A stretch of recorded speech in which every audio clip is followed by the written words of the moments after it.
Yo, what it do? You guys are wild, man. Yeah, quit cheating, ferret. Man, mods running around here cheating and stuff. What's up, guys? Happy Friday, man. I hope the weekend's starting well. We got video gaming news coming up for today, April 12th, and then it will be this is day like 16 of Dragon's Dogma 2, I think, something like that. We got to try and catch up to Pinky a little bit on those levels. Pinky been grinding those levels, dog. I'm behind. I don't know what I've been doing in the game to get me. I've been slow playing, fighting, I guess, dude. Yeah, ferret. Yeah, dude, bonk. Get bonked, dude. Nah, I mean, whatever I've been doing in the game, I've been enjoying it. So it's not, you know, it's not a big deal for me, really. But it's wild. I figured Pinky had more time in the game than me, dude. Just because he was so far over leveled. But he's been just beating the crap out of everything, man. Yeah. Oh. Bleh. Yeah. Dude, I hate that sound. Yeah, I got you, dude. No worries. No worries. So yeah, dude, we'll have a good day today, and today is the last day before I hit my holiday, my vacation. So we'll be taking a little bit of extended time off from the stream. Slowed level rate, yeah. I've been I think part of my reason for a little bit of slower leveling is maybe because I did get into Batal a little bit early, and I did get the Trickster vocation quite early too. So I started getting really sidetracked with every time I saw. Oh, nice, dude, nice. Yeah, every time I would like hear a flippin' like a ping, dude, I would go after trying to find tokens and stuff, man. And I think it slowed me down a little bit at first, but yeah. Well, you're above me, dude. I think, dude, you've gotten, Jesus, about 40 more tokens than I have now, too. Oh, you got that corset soon. The corset, yeah. Bro, that's what I'm rocking, that midriff right now in the game, you know? It's really schmexy, dude. I can't wait to see what that corset looks like. Yeah, dude. Yeah. Yeah, I knew that was one of the items coming up pretty soon on the tokens list. So that's cool, man. Nice. You'll have to get some screenshots. I'll have you let me know whenever you have it on, and I'll pull you up in game and show you off. But yeah, today is today's the last day of streams until probably about a week from now, somewhere around there. So you know, it just kind of depends on we have a date that we're getting back, but it just depends on when we get back. It's a lot of travel. I might not feel like streaming the day after I get back. I've got a little bit of content I'm you know, behind on getting done too, so I might take a day after I get back just to kind of try and rest up, work on content, get settled back in at home and stuff too. So, but I'll let everybody know. I'll let everybody know when we're going back live. But I would say don't plan on the stream being live until about the 20th, something like that. The 19th or the 20th, something like that. But I will miss everybody. I love doing what I do here, man. I love hanging out with all of you guys, and it'll be a good holiday, though. It'll be a good vacation. I'm excited about it. I haven't had a vacation like this in quite some time, where we just got to go hang out as a family and enjoy our time together. So, no wasn't the cause of the pop-up? Wait, what? Think just someone in that group was. Oh, really? Oh, you spoiled yourself on it, dude. I'm still blaming no, dude.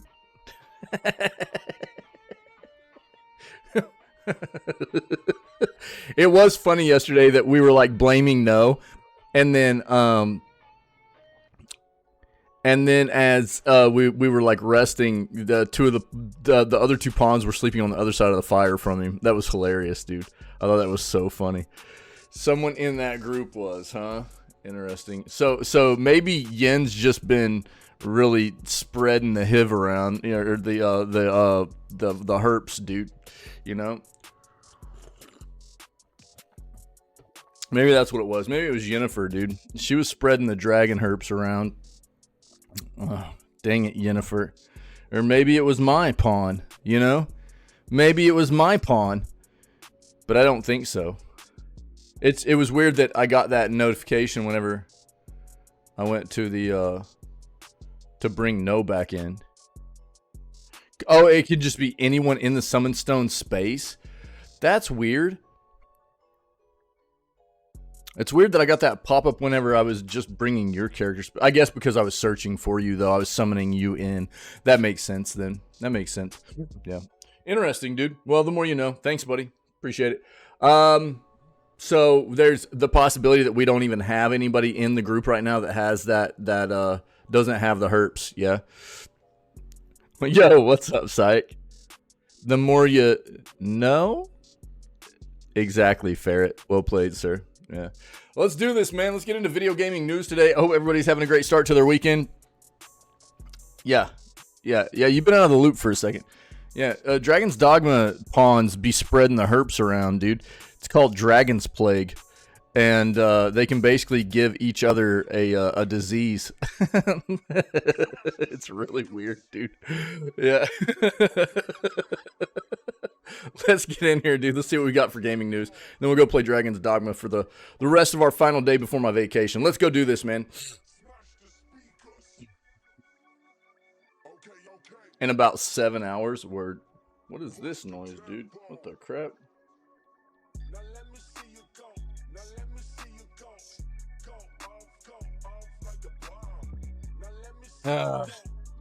Hold on.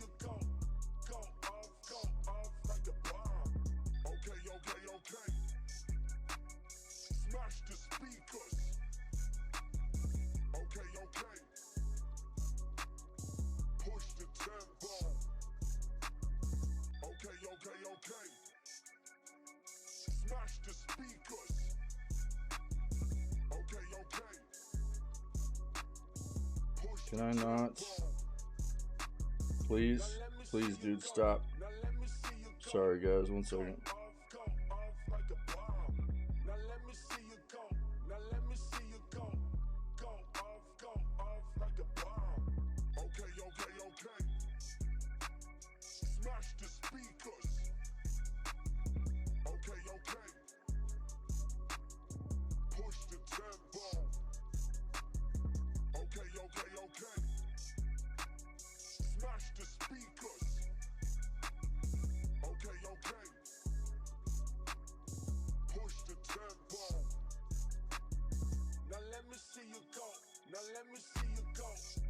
Weird. Have you guys seen all these like USPS scam things, dude? No. So I'm occasionally it's something that's been going around a lot now. So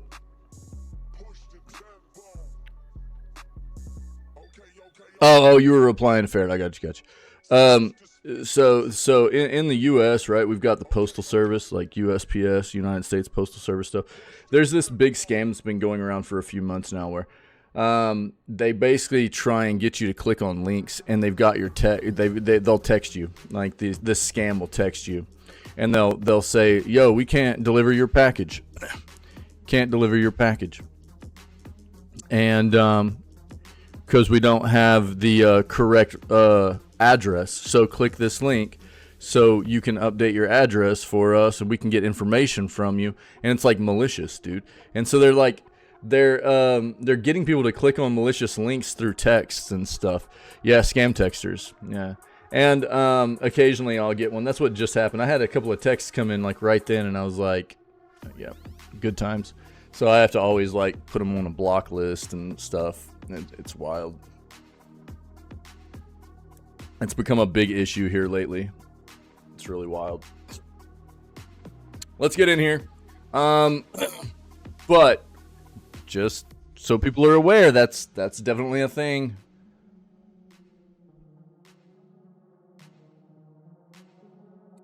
Look, I'm sorry, dude. I'm not gonna be able to put any stock in BAFTA awards. Yeah, I figured, Pinky. Yeah. Yeah. Scammers are good at twisting and those things into whatever works well in different regions and stuff like that, right? Yeah. Yep. protect yourselves, man. That's all I'm saying. Always be cautious. That's the main thing. If you know, people get scammed so often because they're just not careful enough. I know most of the people that hang out here are. Most of the people that hang out here are pretty tech savvy and quite, you know, good about that kind of stuff. But I can't just stress enough how important it is for people to always be sus about, you know, rando messages like that and stuff. It's just crazy. Yeah, I mean, look, I'm not going to dive into these BAFTA awards. I'm sorry. Always use protection. That's right. That's right.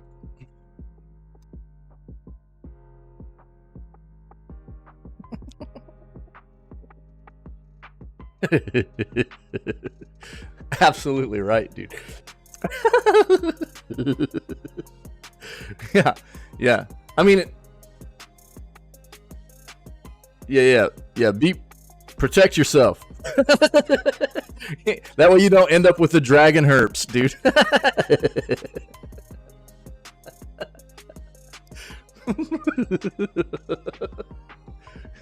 Everybody always trying to send you scam messages.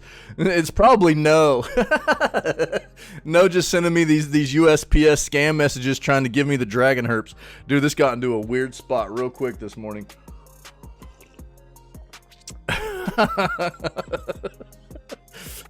Alright, let's go, dude.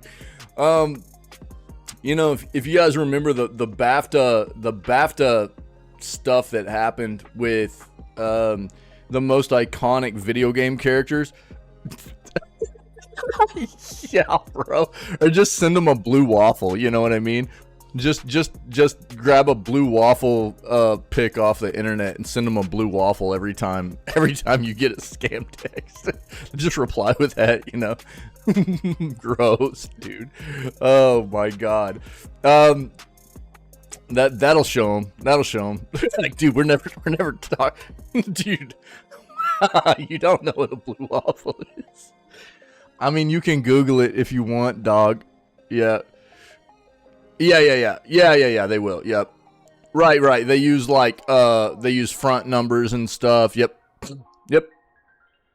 Yeah, exactly. Yeah, I mean, that's a tried. That's thing those kinds of scammers and malicious actors have done for ever. They always do their best to hide their own, you know, like Ferret's talking about. Bro, I mean, I highly would recommend not looking into what a blue waffle is. It's not pretty. It's really not pretty. But if you Google blue waffle and go to images, you'll see what I'm talking about.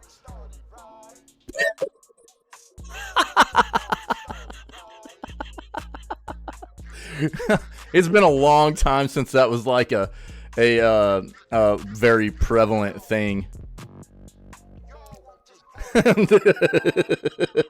So I haven't Googled that in I mean a long time. So I don't know what images are there anymore, but I don't want to Google it ever again. Not ever again. Yeah, Ferret, for sure. Yep. I'm guessing you saw what I was talking about, though, right, Psych?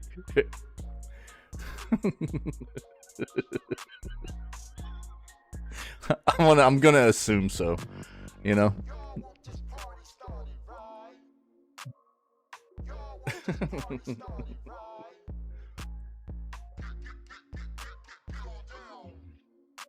Saw a lot of things, yeah.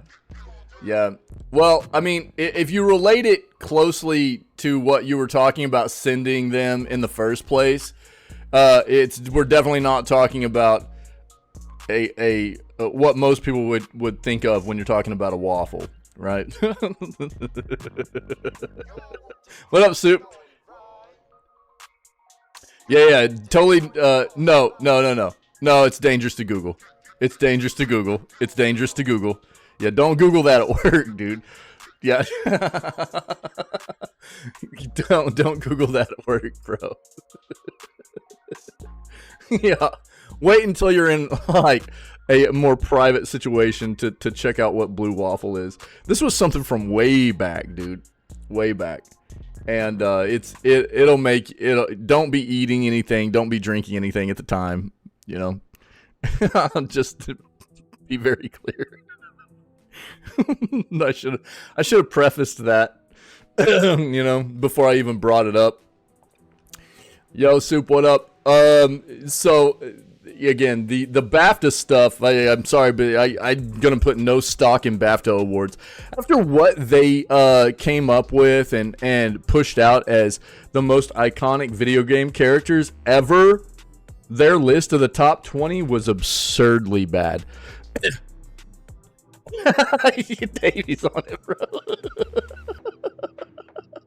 Yeah, thanks, Syke. Thanks, dude. Syke got the permit there. Yeah. Yeah, Davey. Davey got too curious, bro. What's up, Davey? Yeah. Bro, I'm dying, dog. I can't believe more people haven't heard of Blue Waffle before, dude. Oh, man. Well, if you don't know, now you know, chatters. even if you don't want to. That's true. It's not quite on that level. Yeah, but it's not far behind, really. It's gross. Just know that. Yeah, I know. Yeah. Scared. Yeah, bro. Yeah, I know. You know, you're always going to get the literal representation, but I remember back in the day when that became a very, like, everybody was, like, talking about that on like being a Google search, and they were like, oh, you haven't seen the Blue Waffle, right? It was this trending thing. And dude, if you at that time, if you went and Googled that term, bro, you weren't getting a literal representation of it. You were only getting the you know, the bad one. It was everywhere. It was disgusting. Oh, you're working, bro? What? No. Yeah, it's terribly disgusting. Yeah, it's bad.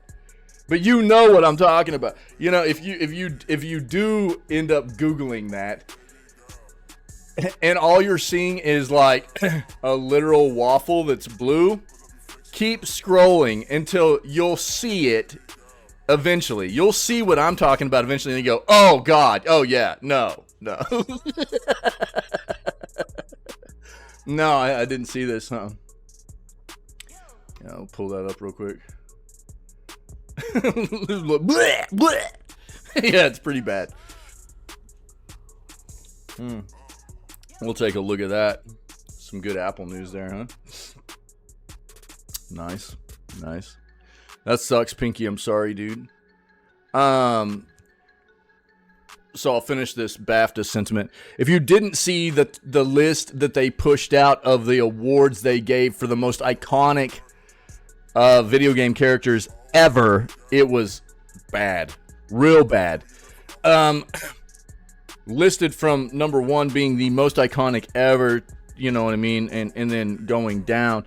It was weird. It was very, very skewed. It didn't make sense. A lot of it didn't make sense. And there you go, Davey. All right, buddy. All right, dude. Have a good work day, dude. And it just that alone made me go, you know what? I don't think there's any reason to be paying attention to BAFTA awards at all. If their list of iconic video game characters, and look, I don't care if they pushed out this like, hey, we're doing a public vote, you know what I mean?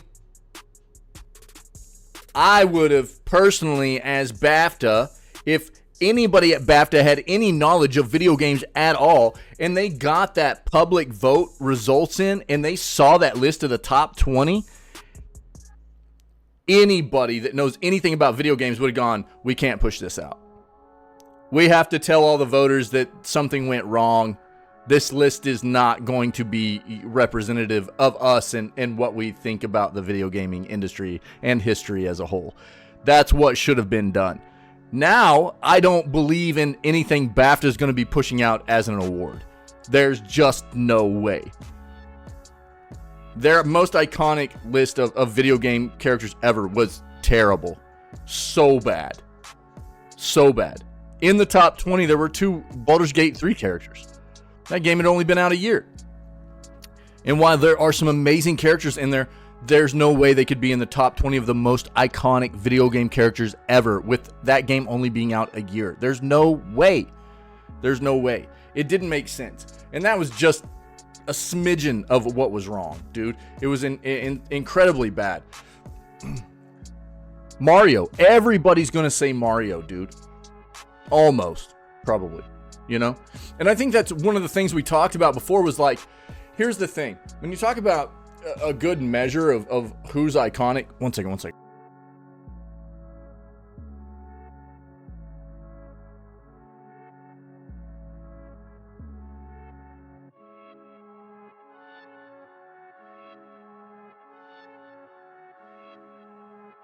We talked about this before. One of the things that,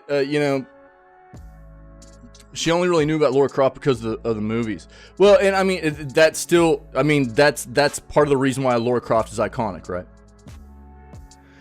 Because even, the Tomb Raider movies have been done way before this incredibly trendy thing of the influx, I guess, of, it's not like video games haven't been adapted, previously, right?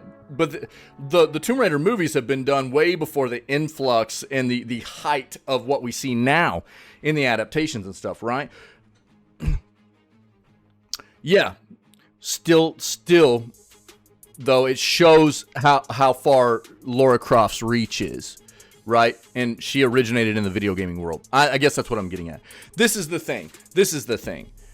When you're talking about, it doesn't negate the fact that she knows who she is and she originated in a video game, in the video gaming industry, right? And I think that's important, okay?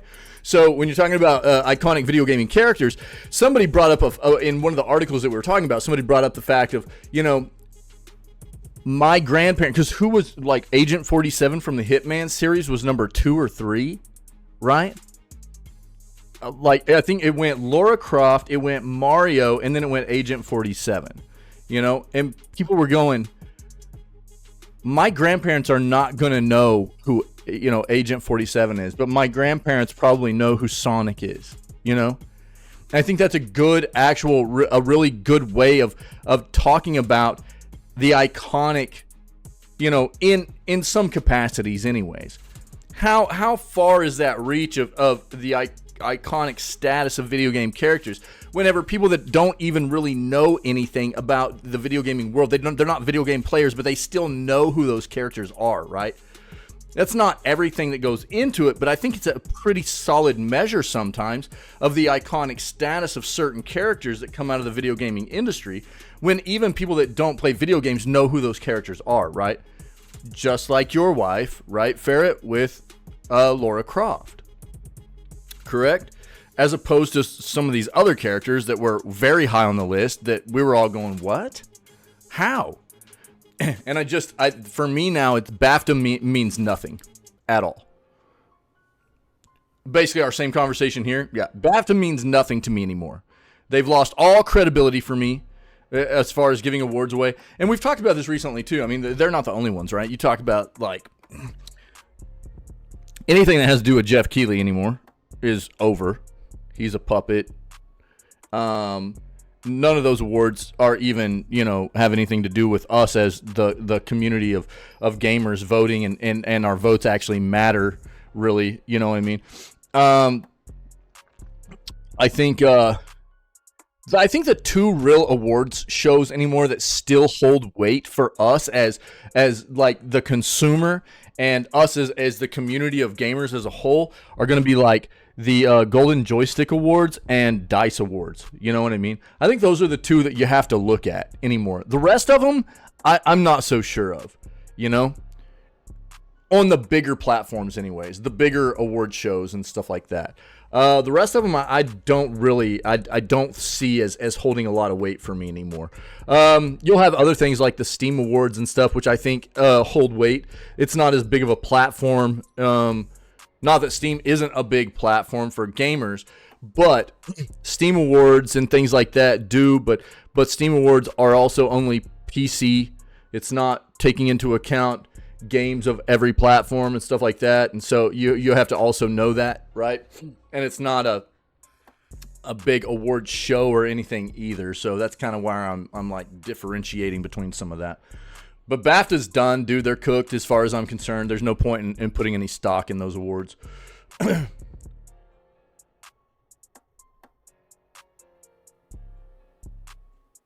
So I couldn't help myself. And let me start this by saying Amazon and Twitch can get wrecked for doing what they did to us with the removal of watch parties. It sucks. It feels bad. I've talked about it enough. I'm going to try not to rant about this, but I couldn't help myself because I was really, really psyched about this for a very long time, and I wanted to, you know, I checked out the first episode of Fallout. It was really good. I couldn't help it, dude. I just really couldn't help myself.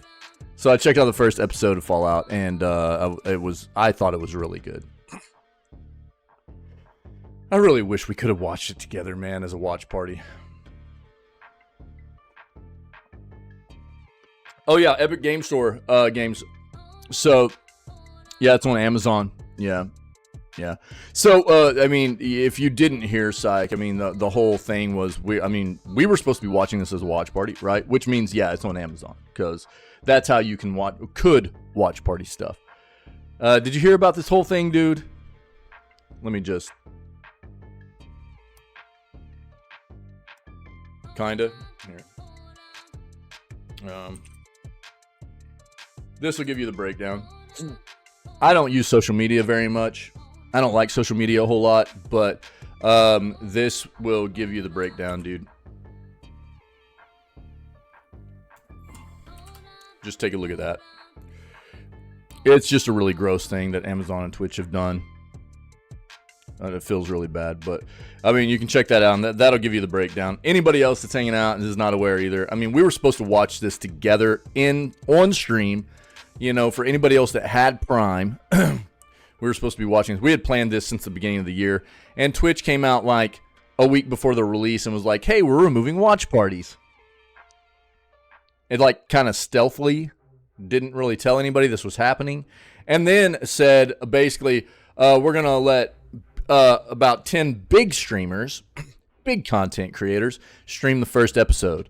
So they acted like they didn't have the resources to be able to keep allowing people to do watch parties, and then so they strip it away from everybody, and then they turn around and go, yo, but if you want to watch the first episode, we've gotten it to where big creators can stream the first episode. It was disgusting, dude. It's really bad. Felt really bad, and it's unfortunate. But if you want the breakdown, there it is. TikTok's good. Here's Soup, guys. Here's good. This is everything, you know, we expect from Soup.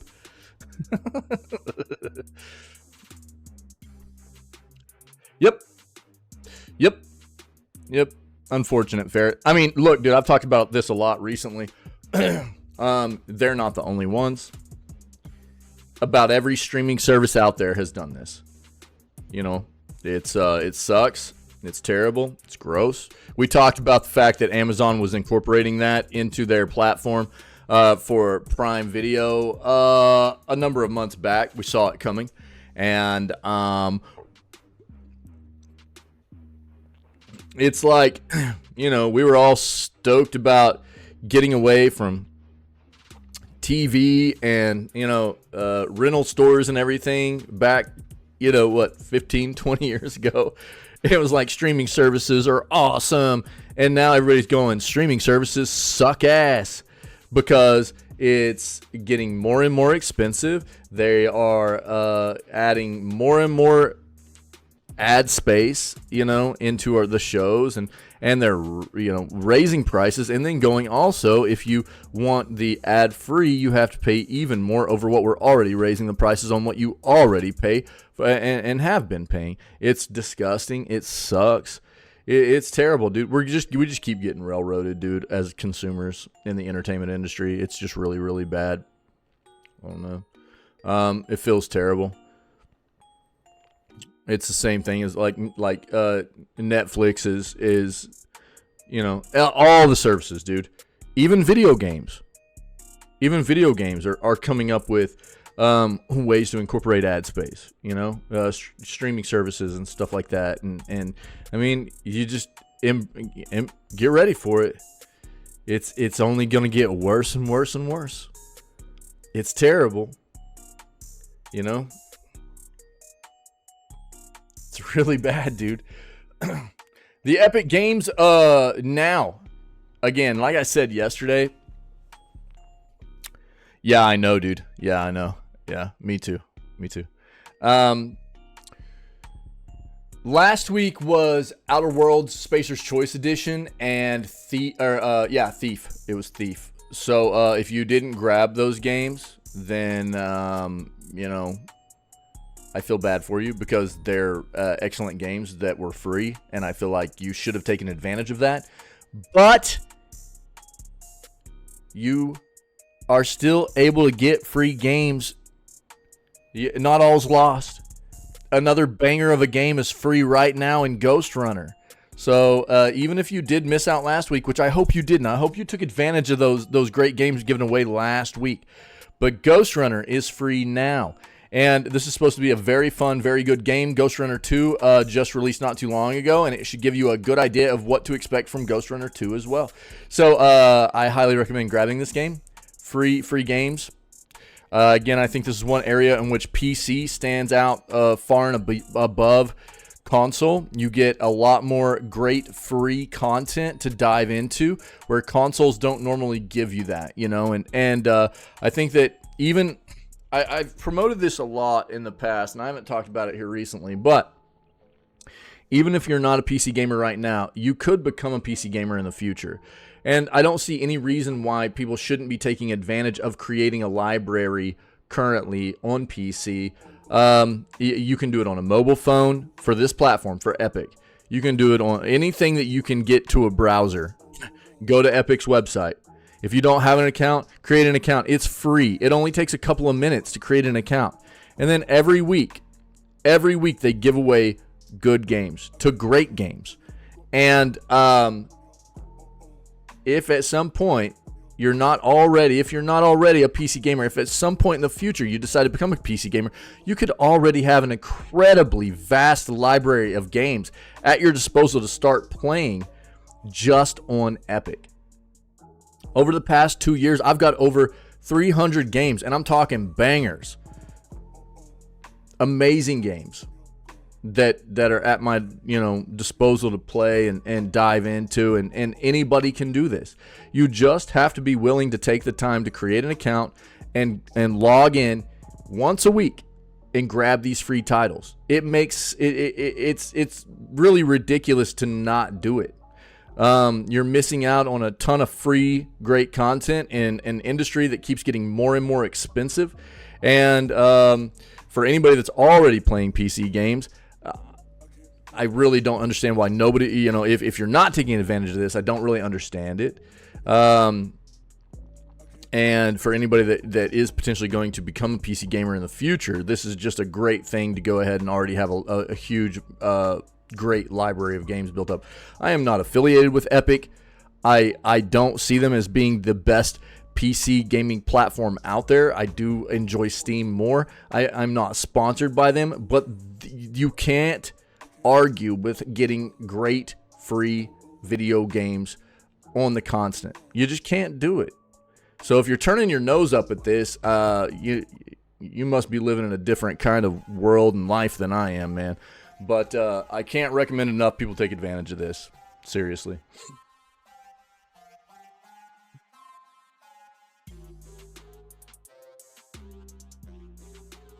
See what else we got. Ferret, thanks for the article previously. We'll take a look at it, man. See what's going on with all the Apple shenanigans. Soup. How many of those have, well, I mean, that's, we could go look at dude, if you want to get into that argument, we can go take a look at the percentage of, no, didn't get me. We can go look at the percentage. Look, I mean, this library here, I've paid for most of these games. I've paid for most of these games on Steam, right? Most of these games on Steam I've played. I've paid for almost all of these games on Steam, and I've only played a fraction of these. So that's not really a valid argument. The thing is, we talk about this all the time. It's always a struggle for all gamers having a backlog. That's always going to be the case for most gamers anyways. And is it a bad thing to have a choice?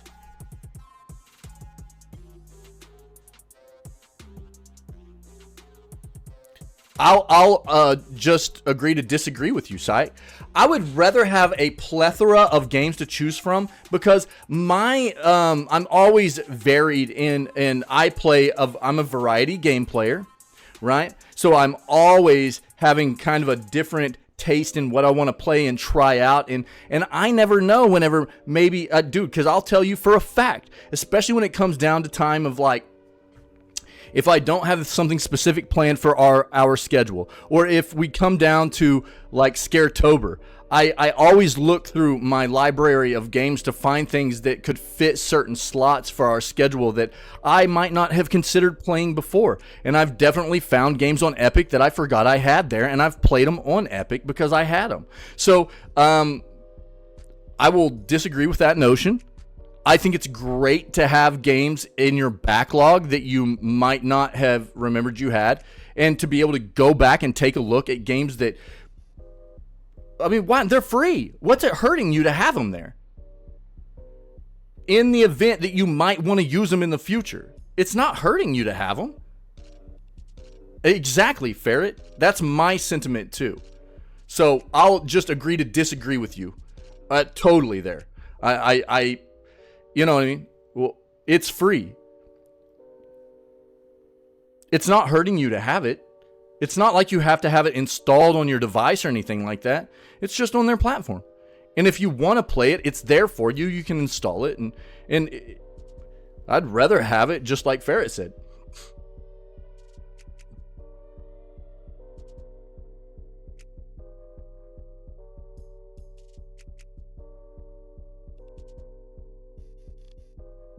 Seem most likely.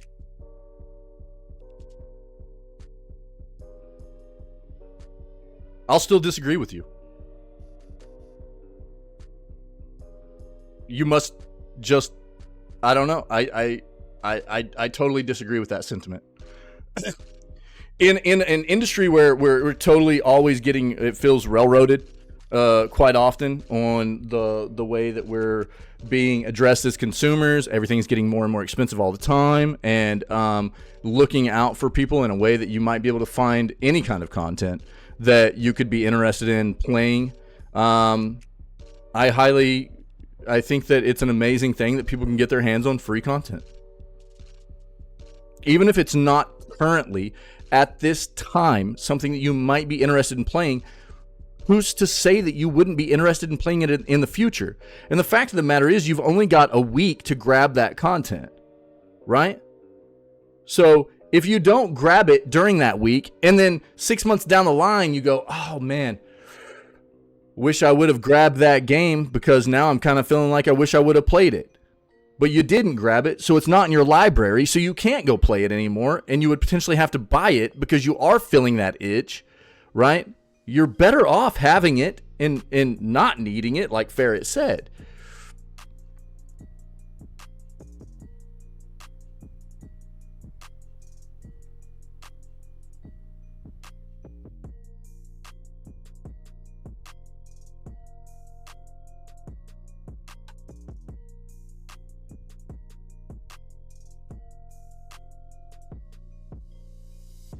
Again, agree to disagree. I think everybody's got their preference of games to play, and I'll understand a bit more if it's like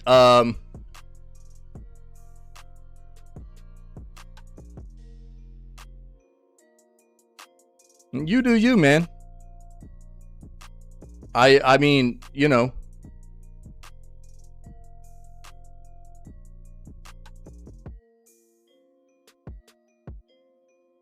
I don't see anything wrong with having a plethora of games in your at your disposal to dive into at any point that you might feel the pull to dive into them. What's wrong with that? I don't see anything wrong with that. Yeah. I mean, I mean, it's coming off like you are saying that it seems like a bad thing to have. I understand that a lot of people have a preference of games to play. A lot of people have a preference of games to play, and I can understand people potentially, being a little bit more decisive about which games they want to grab that are free, and they might not want to grab every single game. I'm understanding of that, but there's definitely not anything wrong with just grabbing every game that's free in case you have that itch at some point to play one of those games. And on Epic, they give away amazing titles all the time.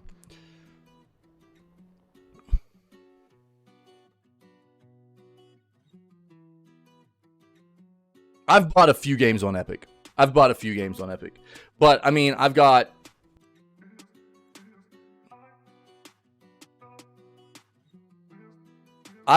bought less than 5 games on Epic. I have what's my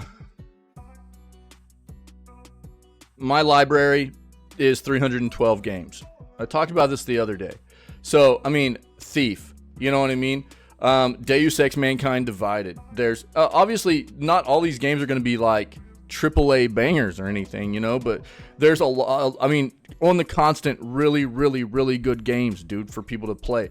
Super Meat Boy Forever, Doki Doki Literature Club, Marvel's Guardians of the Galaxy, Plague Tale Innocence, Ghost Runner, which is free right now, Deathloop, Outer Worlds Spacer's Choice Edition. Like, I mean, this is just like the top 30 that I'm going through and calling out some just amazing titles that have been given away. So, and I've not played a single one of them, but I'm glad I have them,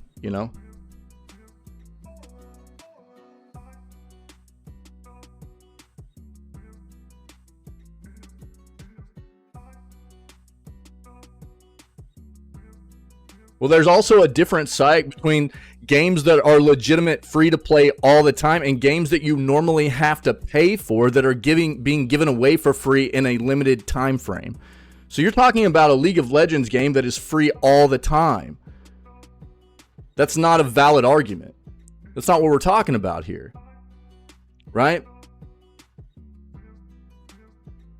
Yo, what's up, Reject? I'm not talking about Fortnite.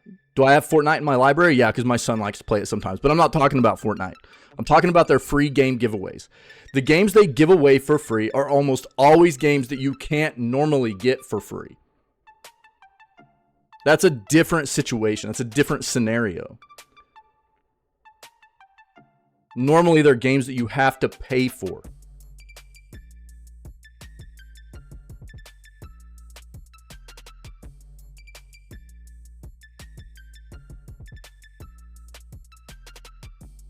I still don't see any. Okay, that's fine. It doesn't mean that in the future you might become interested in it for some reason or another.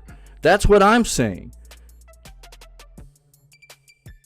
And if you didn't grab it last week, you might not have the chance to grab it again for free. And what's wrong with it sitting in your library? Nothing. Absolutely nothing. And that's my argument.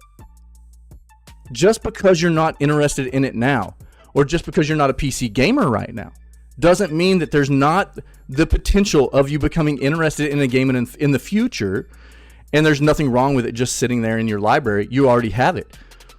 And if you become interested, or you become a PC gamer, you'll have it, and you can play it. What's wrong with that? It makes sense.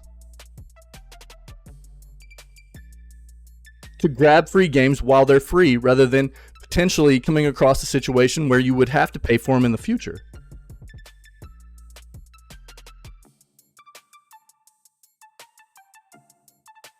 What's up, True?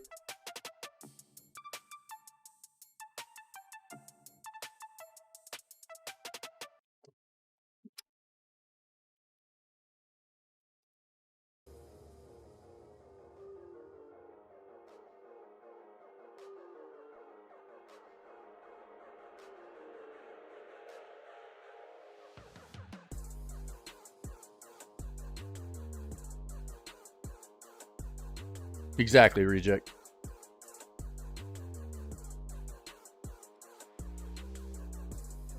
It's not hurting anything to have it. It's absolutely not. Arguing about something else I said.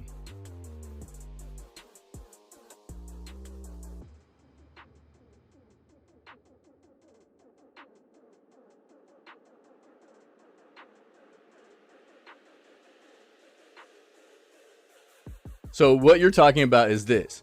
No, you said that if you don't go out looking for these games that are free and taking them, I don't know what you're doing, which is what I'm disagreeing with. This is your argument, which is what I've been addressing. There isn't anything wrong. Just because it's free, why bother if you don't really care about it? And that's what I'm still getting at, right? I've been addressing that. If that's what you're talking about, that's your argument. I've been addressing that.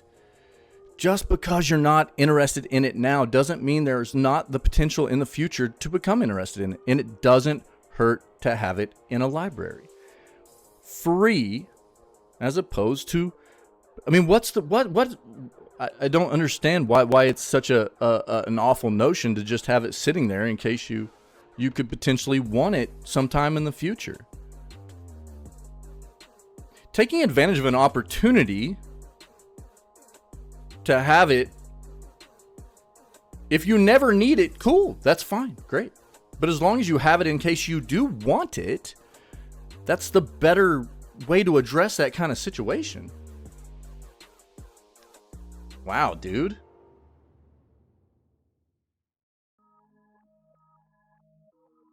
Jesus. Let's get back in here.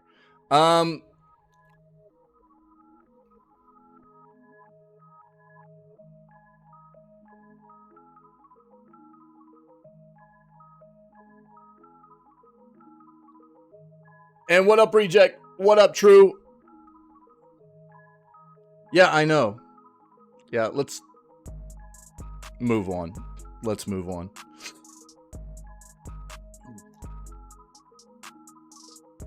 Yeah, let's go. Agreed.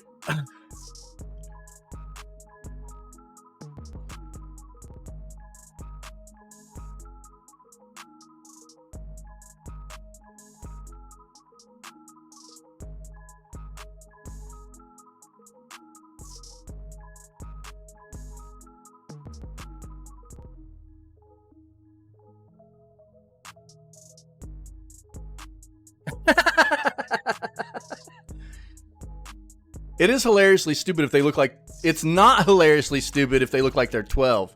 You hear me, Soup? Yeah, I know, but still, I mean... There's some things that even a Kappa doesn't really make feel real good, okay? So let's be very clear about that. You know?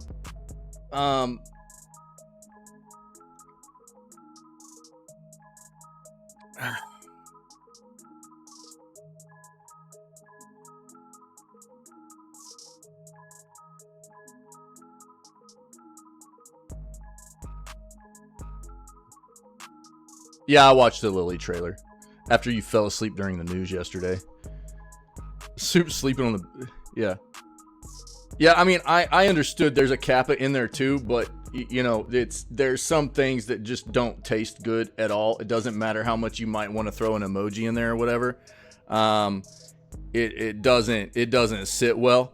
And that's one of those... That's why I deleted it very quickly. I'm not a big fan of you know, we have a lot of fun, we laugh a lot and stuff, but I think that people need to be tasteful in things as well.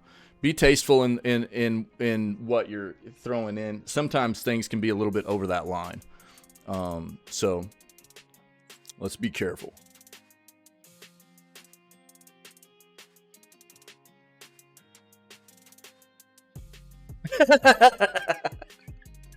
Okay, so if you haven't been around for this, Soup's very, very, very psyched about, you know, this game coming out, which is, where's it at? Stellar Blade, right? And, I don't have the clip anymore, man. I don't have the clip anymore. And ever since Stellar Blade has become getting, you know, it's got its demo release. Oh, he's got it right here. Yeah, we did watch it. So I'll show you guys this real quick. I'll show you real quick. And there's been this kind of, I've been trolling Soup a little bit, but Soup's enamored with this character named Lily. She's like the engineer in the game. And there's so many different occurrences of like pictures he's shown me and stuff like that where I'm like, bro, she looks like she's 12, you know? And so I've been trolling Soup out a little bit, but there's also a lot of occasions where she does look really, really, really young, you know? And so Eve is the main character in the game, and the game is absolutely based off of sexual appeal, right? It's based off of sexual appeal. And, you know, again, Soup's very enamored with Lily, and I keep going, bro, she's 12 years old. She looks like she's 12 years old. And so we have this little like argument almost every single day where he's like, you know? So this is the character that Soup loves coming in the upcoming game, you know, Stellar Blade. She's 19. Yeah. Rescue me. So am I. What the? Let me introduce Bro. myself. Lily Artemis II. I'm an engineering support of the. I mean, if my 12-year-old was dressing like that, dude, Eve, there's no flipping way. come But take a look. I'll give her 13. It's an all-new, upgraded drone. See, like, 2.0 look that at can Eve launch compared to non-range Lily. projectiles. You know what I'm saying? This is more than just an upgrade. It's an evolution.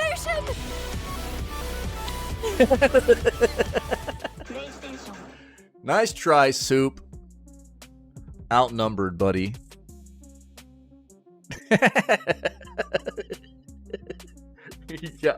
Yeah, maybe, Ferret. Still underage.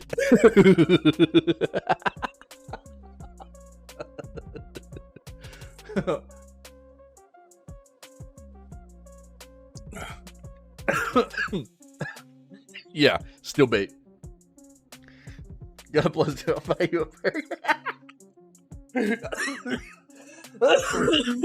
Man, that coffee went down the wrong pipe, dude. Oh, man. Look at Soup trying to buy people off, dude. Disgusting. Disgusting. What else we got here, man? We got off on some stuff this morning. Gaming Bibles clickbait.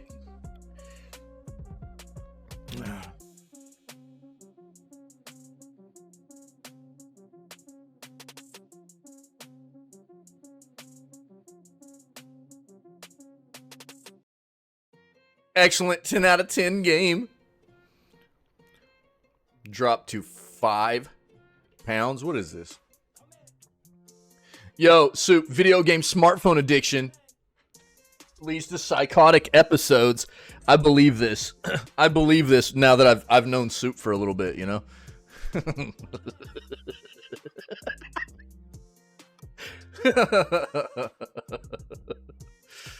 This is...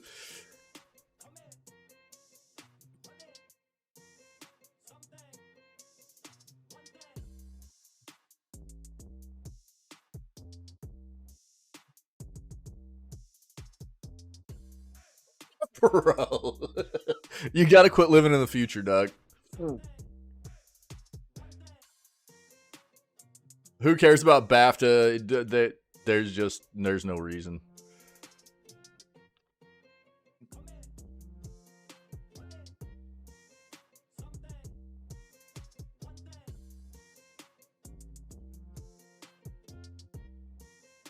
Yo, here you go, Soup.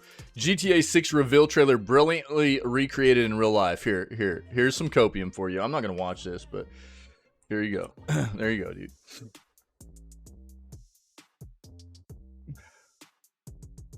The what? Which one? Oh yeah. Is that you?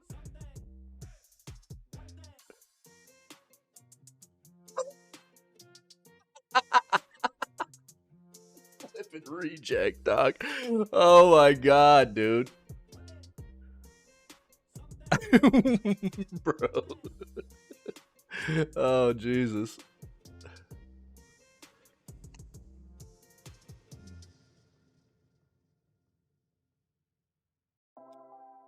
Let's see if this is the same thing they were talking about.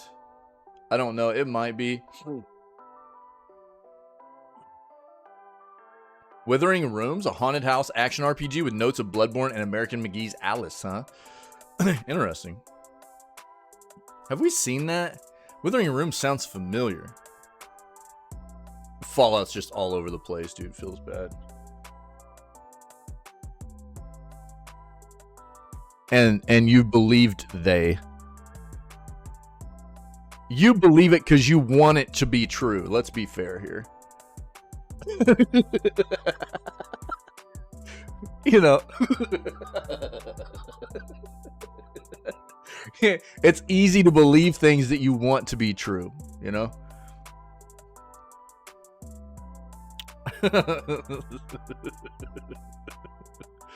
Oh, man.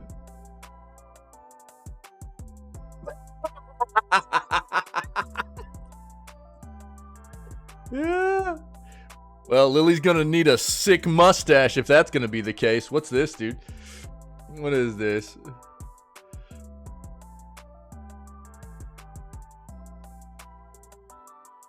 I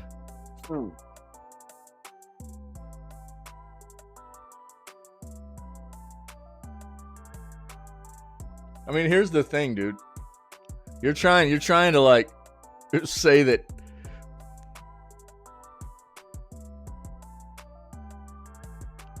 I mean, Eve looks young, but she at least looks like an adult, bro.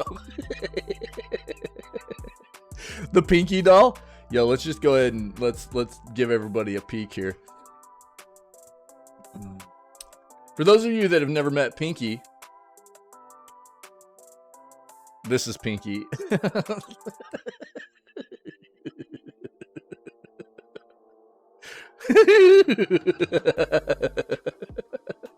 It's in the Discord, dog. I pinned it.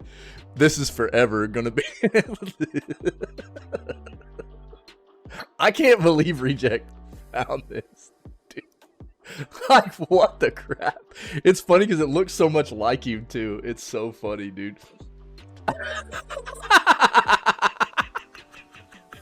Yeah, bro. Look, man. I mean, I'll, you know, there. What we need to see her, like right here, she looks a little bit older than 12. She still looks like she could be bait, though. That's the thing. Forever in your mind and dreams, mostly my dreams, buddy.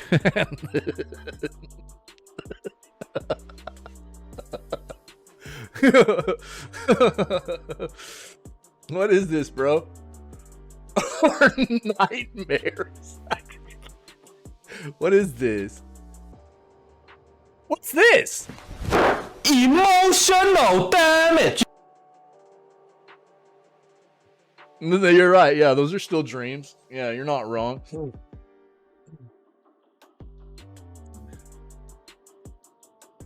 You're giving me astral chain stuff, dude. Why? Why are you giving me astral chain stuff?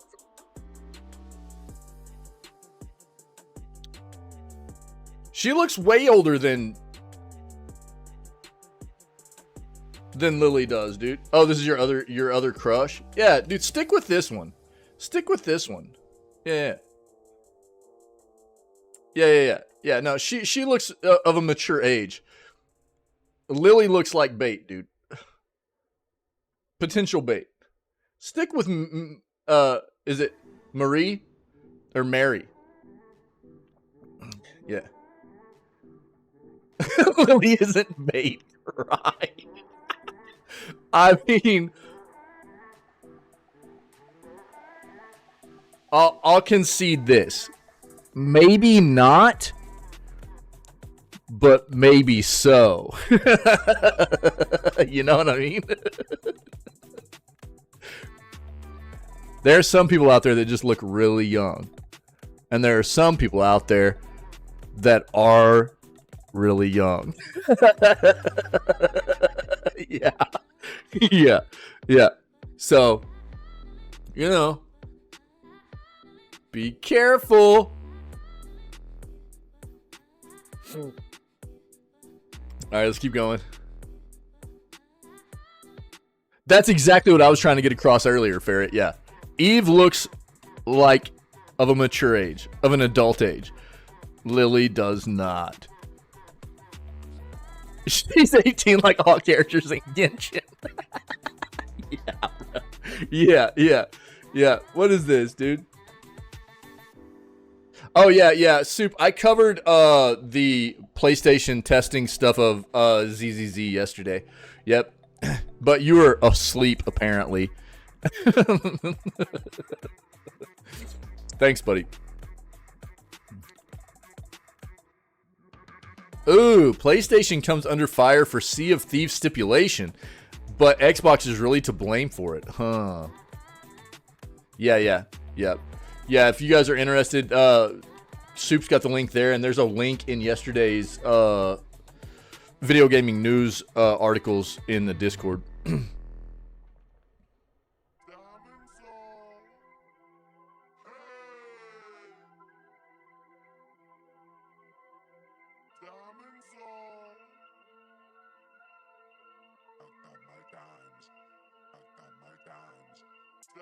Look, I really think we'll get Dead Space 2. Dead Space 1 remake was pretty successful.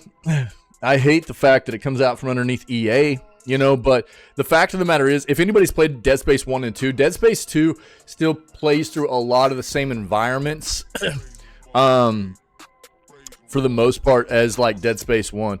And so a lot of the assets that were made for the Dead Space 1 remake are going to be reusable for the Dead Space 2 remake, which means that it won't be as much of a ground-up project as Dead Space 1 remake was. So I've said the whole time, if Dead Space 1 remake did well, we would probably see a Dead Space 2 remake. And I think that it's going to be on the way in the not-too-distant future. A lot of those assets are going to be reusable, and Dead Space 1 did well. So I think it's going to be on its way before too long. Oh, bro. Dead Space is phenomenal.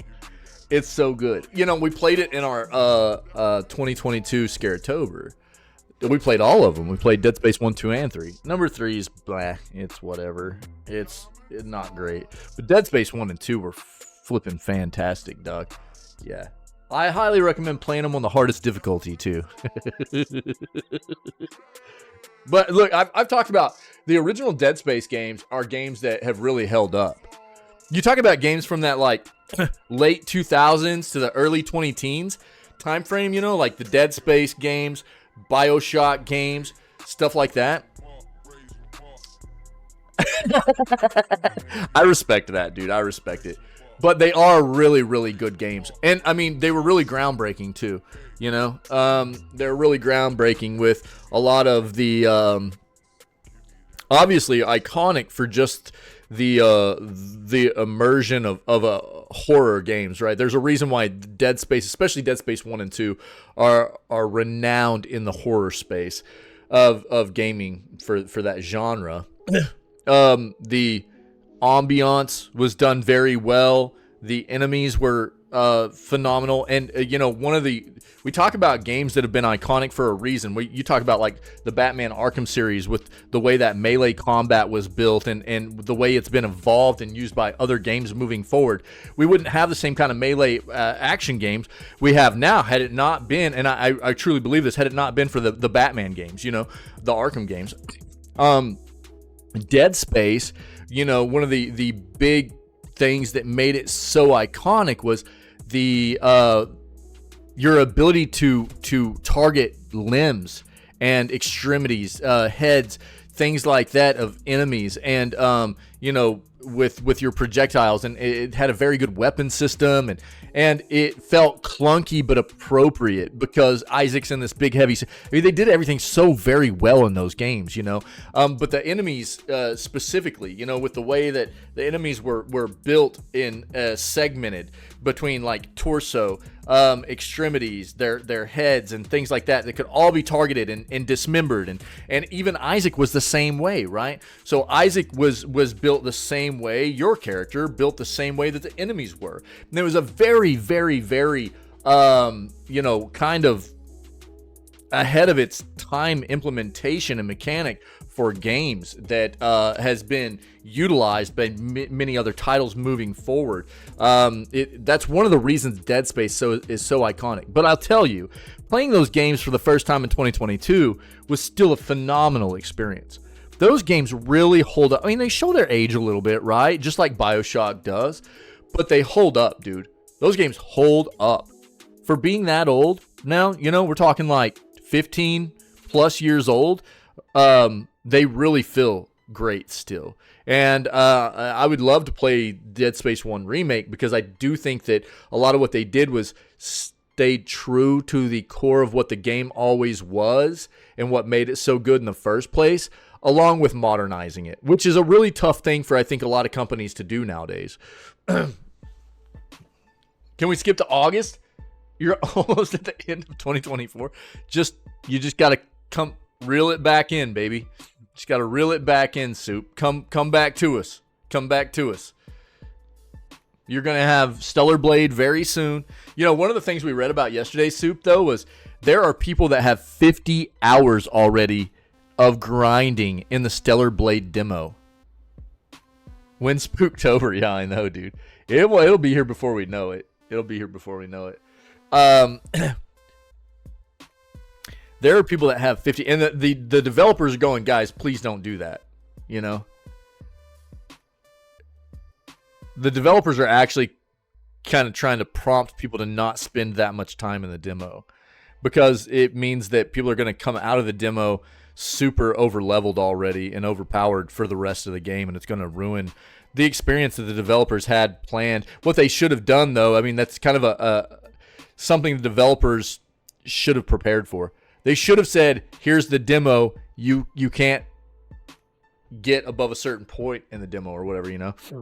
It's kind of their own fault. Last year's top guilty favorite action game has received a big free combat update. Let's see.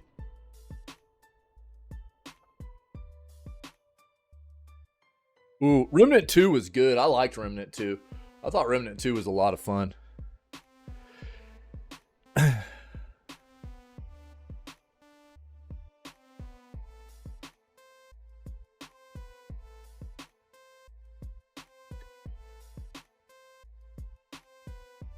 Says the Suicide Squad lover. Bro. Get out of here. That's why we can't take anything you say for reals, dog.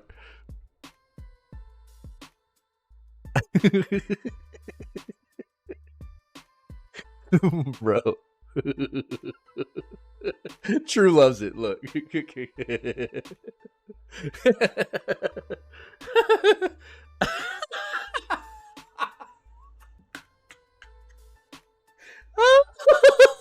Rejects in it too, dude. Let's go. Flipping Soup's getting trolled all the way around today. That's so funny. Look, man. I talked about this yesterday. Star Wars Outlaws. How many people actually trust what Ubi's going to be bringing to the table in their games anymore? You know? And I'll concede the fact that, like, I think they did a great job with something like Prince of Persia. Okay? But Ubi is the same as all these other giant corporations nowadays. Whether you want to talk about Blizzard, you want to talk about EA, any of those big companies, 2K, whatever. You know, it's inevitable that they sometimes release a decent game. But if you look at, like, the past, 10 years for those companies, what's the percentage of games that come out that's actually pretty solid as opposed to the games that come out that are kind of subpar for them, or mediocre at best? And here's another example of a big company licensing out a huge franchise that people love, and they're wanting people to pre-order this, dude. Come on. I can't,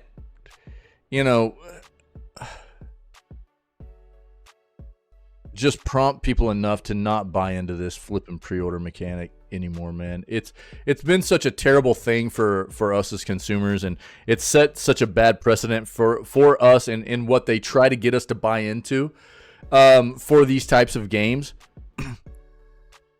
I mean, Soup wants to defend Suicide Squad, but I told everybody not to buy into that game's pre-order. I told everybody not to buy into the $100 edition, which basically just made you a final beta tester, because they were giving you 3 days of early access, which is literally just final beta access.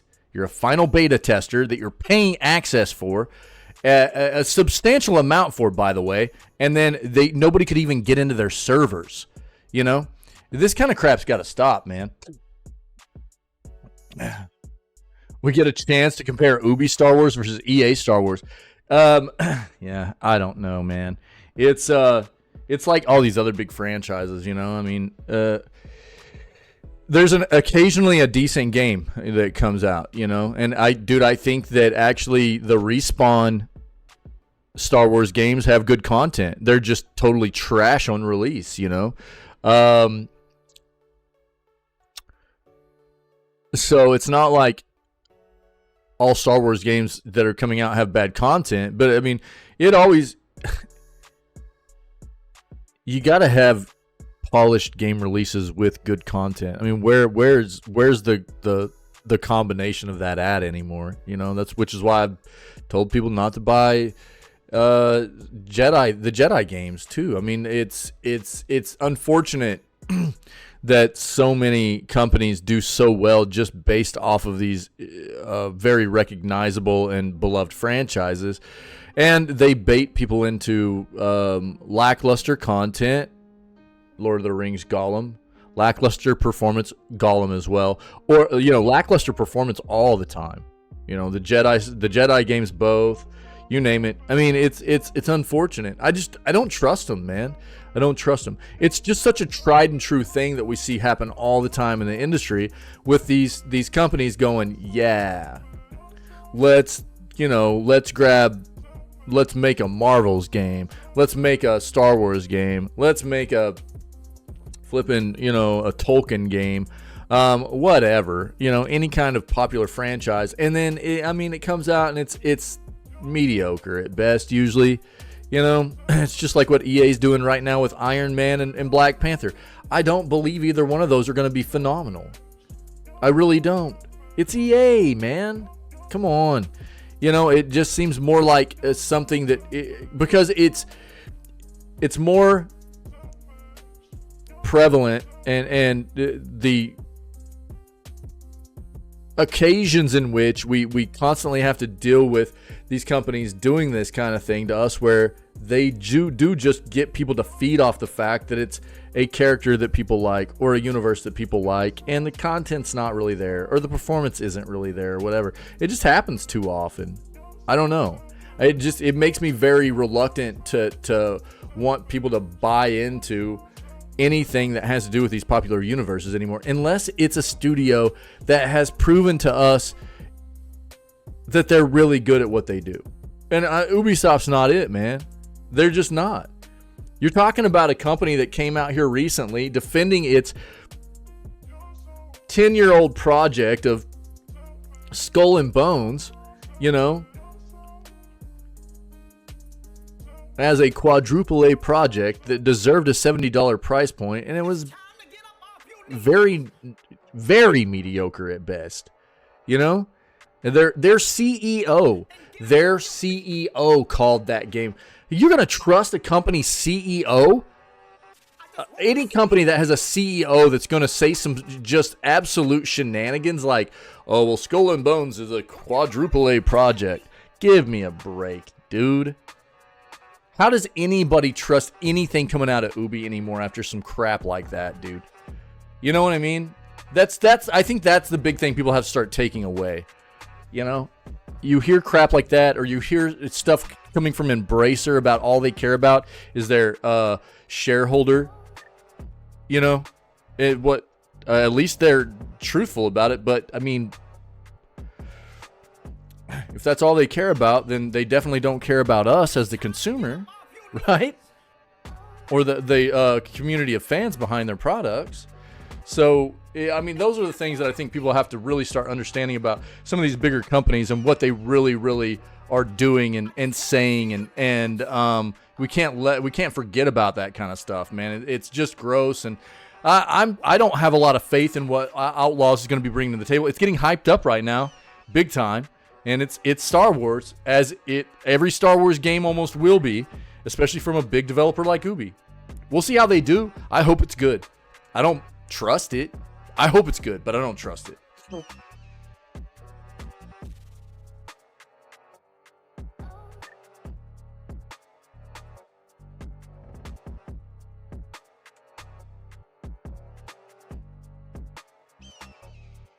There's so much Fallout stuff everywhere, dude, because of the show releasing yesterday. Rock no star. Yo, and that's coming from True, who's like one of her favorite games is RDR2, you know. Work your body to that beat. And yo, I mean, you know, we talk a lot about how bad Blizzard's been over the past, how bad Ubisoft's been over the past, and look who Disney hires to start really ramping up their gaming venture, you know. Ex-Blizzard and Ubisoft executives. Disney was already pretty gross in my book, but then you want to talk about the kinds of people that they're hiring to lead their big push into gaming now, with their you know, collaboration with Epic and stuff like that. Bobby Kotick gonna revolutionize Disney. Oh my god, dude. What was he wanting to buy here recently? TikTok. It was TikTok. Did you see that? I'm pretty sure it was it TikTok or was it actually ByteDance? Ooh. I think it was one of those.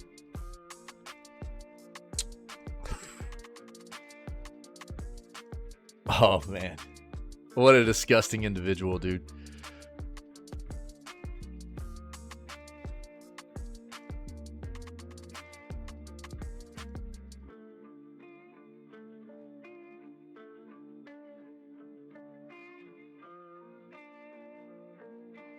I'm unworthy of Bobby, the literal BK.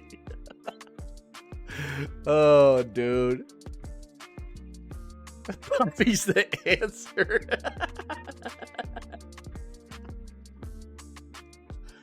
Bro. You know what's so funny, though, is like, I can't tell you how happy I was to see Microsoft actually, you know, Microsoft does it. They'll never admit it, but they took my advice, you know. Ooh.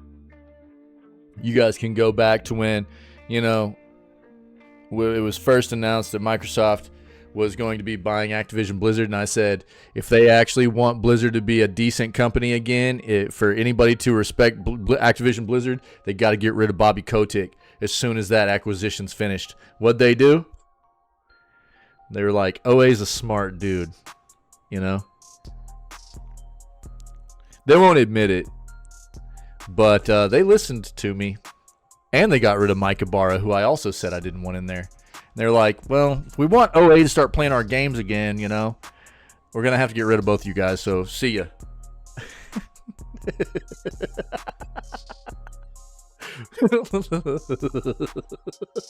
Should have hired Todd. Well, I mean, they've got Todd, you know what I mean? They've got Todd. So it's not like they couldn't just shift old Hod Toward over to run Activision Blizzard, you know?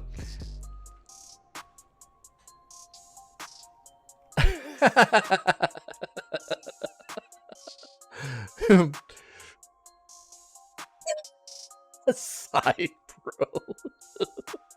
Smort. That's right. Dude, we need an emote. We need a smort emote, dude. Bro. Oh, that gives me ideas. Hold on.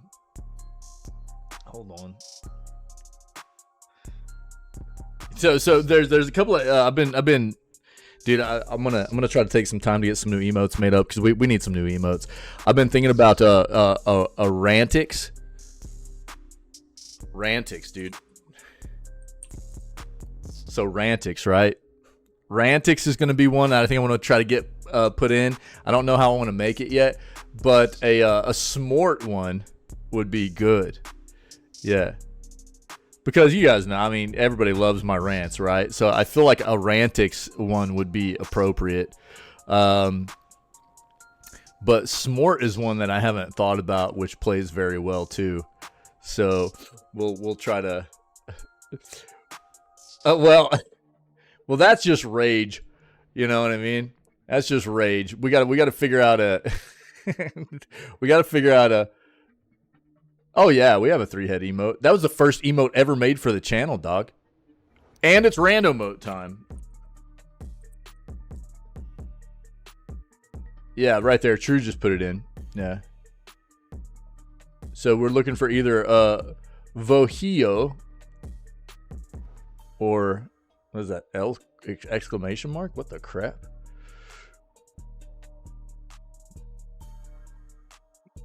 Yeah, so the 3-head was the first emote ever made. Yeah. Nice, dude. True Hacker man. He's the most powerful hacker of all time. I was there! Oh, I'll try to, Pinky. Yeah, if you want, bro. I'll try to. Yeah. Okay.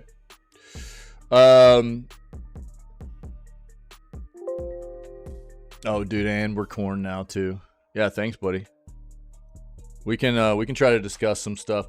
I'm today. I only have tonight. We're leaving tomorrow, like early. So, but we can try to discuss some stuff tonight as I'm getting some other stuff done and see what you need from me, and we can try to kind of brainstorm about it a little bit.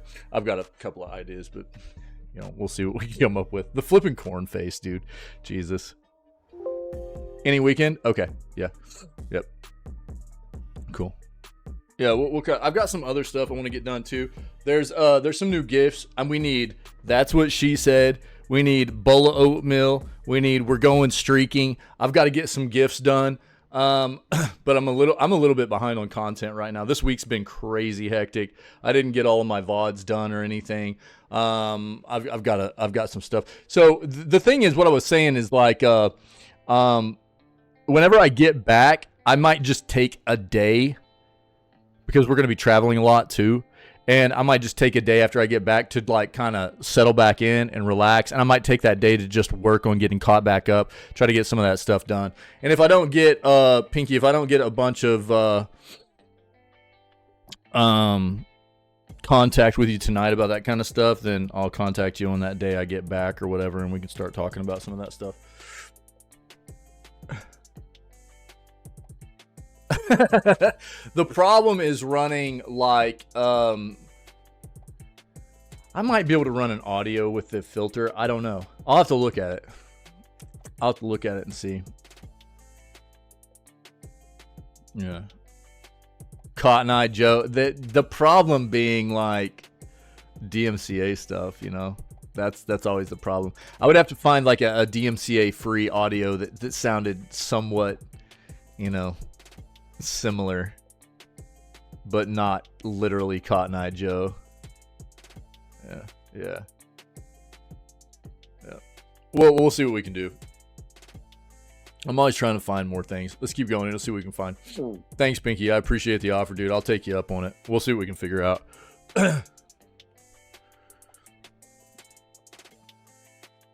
But I need to.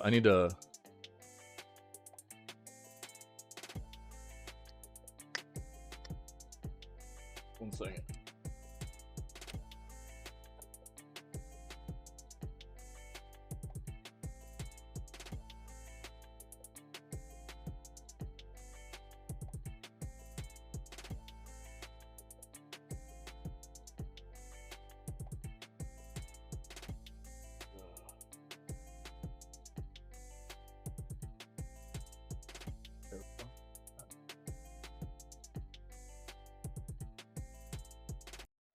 Make notes, dude. Oh, cool, man. Well, we probably need to have like a, because, bro, I've been thinking about some stuff about us collaborating on some of the, some other things as well. But I don't know what your schedule's like and what your,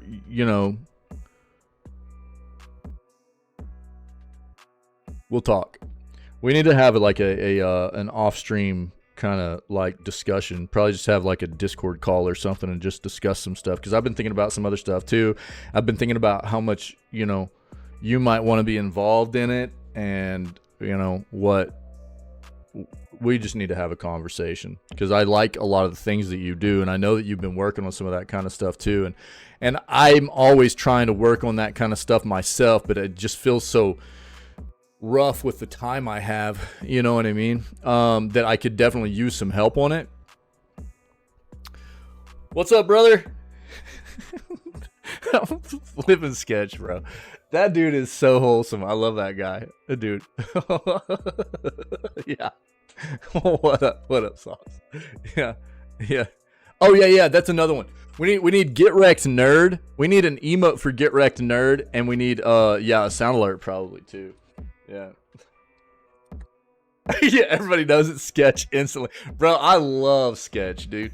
That guy, we've needed somebody like Sketch, dude, forever, I feel like. You know what I mean? Yeah, Tuesday, dude. Tuesday.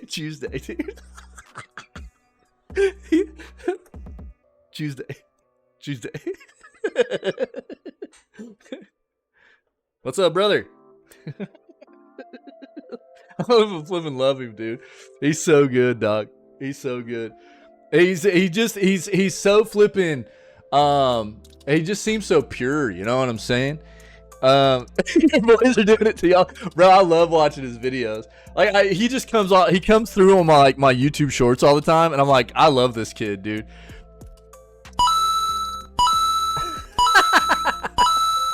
Yo, thanks, Sonic.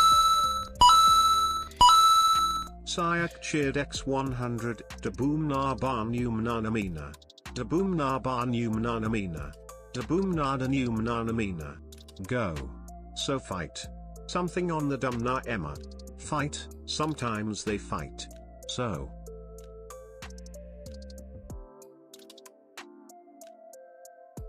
Yeah, dude. What's up, Sauce? How you been, buddy? Thanks, Psych. I appreciate it, buddy. Psych, always with the TTs, dude. Always with those fat TTs, dude.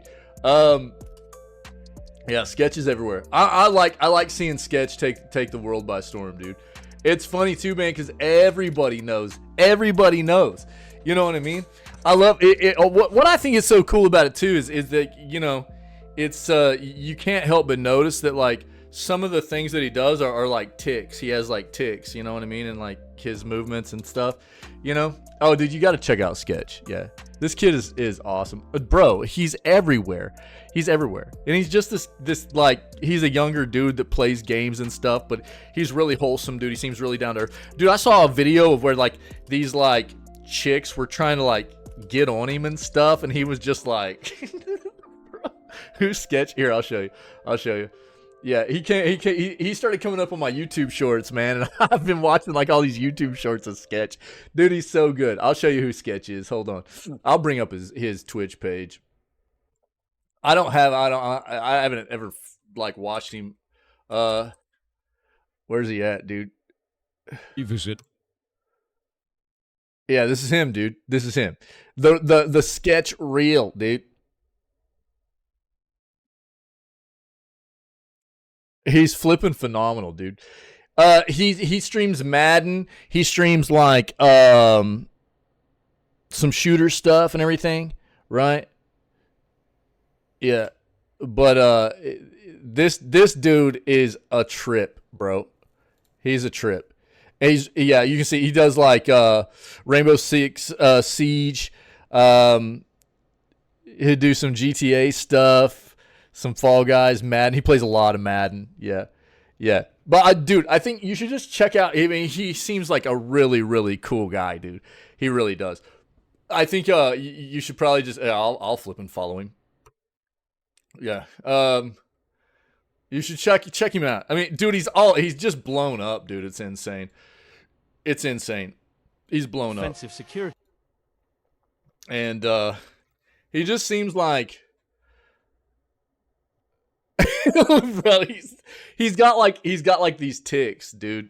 That he does a lot of hand motions and stuff, and he's got like some tics with his eyes and stuff, and but it plays into his personality really well. You know what I mean? He says the funniest stuff, dude, and he's always he like one of his most famous things is the whole "What's up, brother?"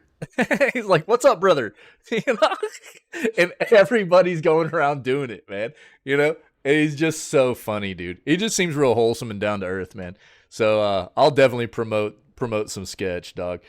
He seems just too cool, man. It has a grip on the generator. It really does, dude. It really does. It's so funny. Not safe for work, really? Interesting. Oh, just for language and stuff? Oh, yeah, possibly. Yeah. Video on his channel, the clips that made Sketch famous. That's funny, dude. He's a funny guy, man. He's just, dude, he is like, you know, that next, we talk about like broadcasters and streamers and stuff, and those people that just hit that like, perfect storm of like lottery fame or whatever, or you know, dude, he's the next one. He's hit it, dude. He's hit it. He's taken the world by storm. It's incredible. Yeah, it's wild that there are people that haven't even heard of him. You know, honestly, I mean, it's just he is all over the place, dog. It is nuts. Oh, he's really quick with, and he's hilarious. He's so funny, dog. The stuff he comes up with and says is so flippin' funny, dude. So funny. That's what I like. He'll come up on my shorts feed sometimes, and I'll just be dying. It's so funny. That's why as soon as Sauce came in and said that, I was like, "What's up, brother? What's up, brother?" I knew exactly. I knew it was sketch, dude. It's so funny, dude. It's so funny. He's a funny dude, man. You should check him out. Yeah. It's just a fun time. It's a funny time, dude. So check out his YouTube videos. Just go look at some of his YouTube shorts. You'll see what I'm saying. You know, it's good. It's good stuff. You know me, man. I'm not one of those like. There are a lot of people that have gotten popular as broadcasters and streamers and stuff that I'm not a huge fan of. I think that a lot of their content's very toxic. I think that they haven't used their platform in a way that probably should be used, you know, and it's a lot of their content's just not something that really flows with who I am and the kind of stuff that I like to promote with like good vibes and stuff like that. But dude, Sketch seems just totally wholesome and really funny. And yeah, he probably has some language and stuff, but he's a funny dude. Seems just real chill, real down to earth, and not caught up in like the. He doesn't seem like one of those people that gets caught up in the like what is happening to him, like the fame and everything. It just doesn't seem there. He's just him, dude. He's just him. Violent with his controllers. Yeah, maybe so. Maybe so. I haven't seen a ton of his stuff, but I definitely know who he is.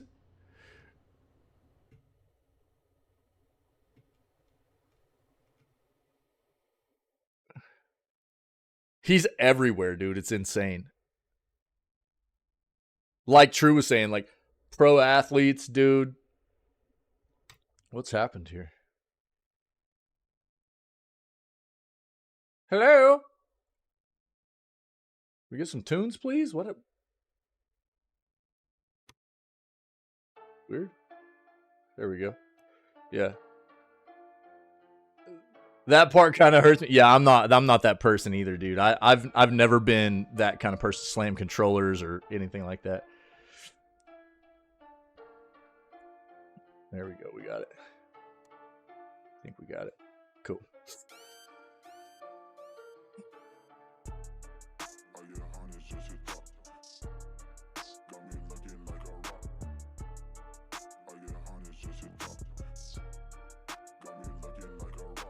Yeah, I do. But that's not even because I'm angry. It's just because I've got take my strong hands. You know what I mean?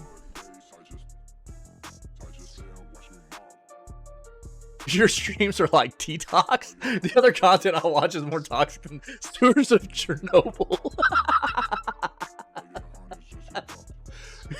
Yeah, dude. Well, I mean, that's what most content is out there, right? Most content is very, very gross. I mean, that's why I mean, I think, well, you know, whenever I talk about the fact that I always wanted this place to be something a little bit different than that, not that there aren't some wholesome places and stuff, you know, but there's so many places on the internet you can go if you want that, you know. It seems more rare to have a place where you can go to just have a chill place that is actually, you know, built on legitimate friendships and wholesomeness and not that we don't have fun and we don't, you know, get you know, kind of wild in here sometimes and stuff, but it's all about being, you know, real friends and stuff like that. That's what I always wanted. I knew that I wouldn't be able to stream every day if it wasn't built on that. If it was just built on fake relationships and stuff, I knew it wouldn't be there for me. And so, I don't know. There's plenty of places for people to go be toxic. I mean, if you want to go be toxic, if you want to go, you know, immerse yourself in a toxic atmosphere, just go play around on Reddit for an hour. You know what I mean? Right, Pinky? And there's all kinds of places, you know, especially in like a broadcasting scenario too, or a streaming scenario. Most communities, you know, not all of them, but a lot of them, a lot of communities can get really gross really fast, you know.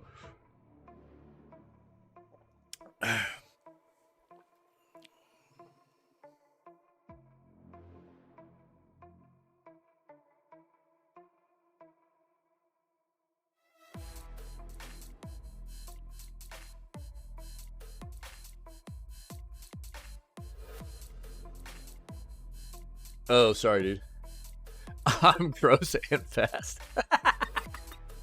Brother, yo, brother, check this out. Speaking of something along those lines, I found this and put it in the Discord, was it yesterday or the day before? I was dying, dude. This was my thing. I showed it yesterday too, but bro, I was dying. I was like, this is totally me. Mentally sick, but physically thick, baby. Oh, dude, that doesn't even surprise me, Pinky. Yeah. Yeah. Bro, that frog's face, perfect, dog. It's in the funny of the, you know, the funny channel in the Discord, guys. Yeah. So I threw it in there. I just put I'm in ellipses, mentally sick but physically thick, baby. Isn't that great? I found it on Imager and I was like, dude, I'm stealing this. It was too good, dude.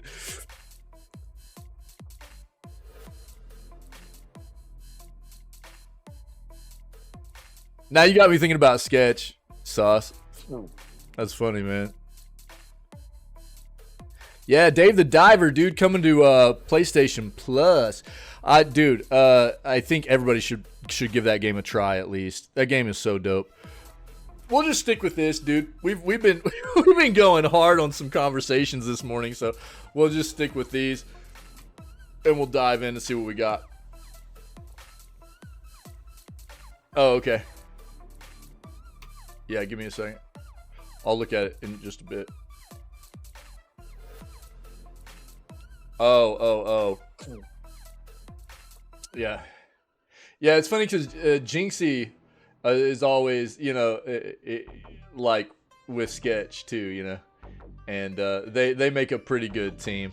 They make a pretty good team. It seems like, anyways. All right, let's get into this, dude. PlayStation Plus game catalog titles for April include Dave the Diver. Look, man, I played Dave the Diver right around full release last year, and I was just totally blown away by that game. It was so good. If it wasn't for Baldur's Gate 3, Dave the Diver would have been my game of the year. It was like every day. I played 55 hours of that game, and at a $20 price point, it was, you know, well worth. I mean, that's a great amount of time. There was still plenty to do in the game. Even now, and there's been more added to the game with some mashups between Dredge and some Godzilla stuff. It was so much fun. Every day I played that game, there was something new mechanic-wise that opened up for me to be able to do and experience in the game. It was a blast to play constantly. There was a lot of funny stuff in that game, dude. Really funny stuff. It was just so good, dude. It's crazy that Boulder had 3 gates. Imagine if it had 4. Jesus, crazy. So I'm really glad that this is coming to PlayStation so more people can try it out. And if you are a PS Plus subscriber, I cannot... I think we were both on it at the same time. It got delayed probably. Can't prompt you enough to try that game out. Dave the Diver's so good, dude. The games coming to PS Plus catalog in April have been announced alongside another title arriving on day 1 of its release on May 9th. Dave the Diver is this month's top edition. It picked up stellar reviews on its release in June of last year.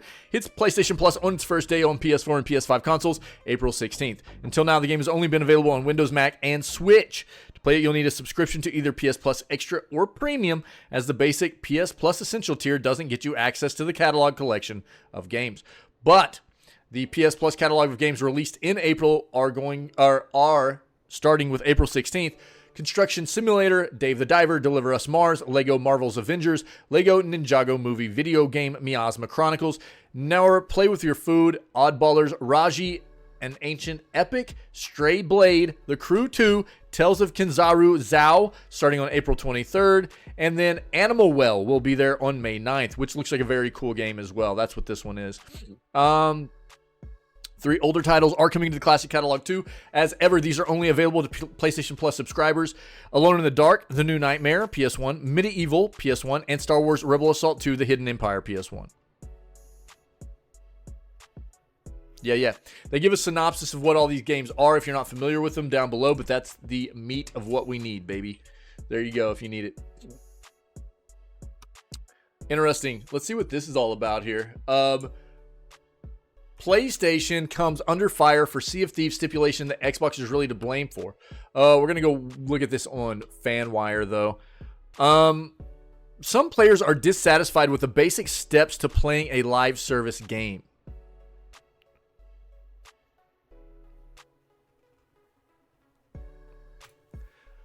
PlayStation fans are not happy about a leaked picture of how Sea of Thieves will make players link accounts. Users saw this picture on X and complained about how you have to link the Xbox Microsoft account with PlayStation. Oh, dude, this is a common practice in games with cross-progression and cross-platform features. It's a small step in the gameplay process. Yeah, dude, okay.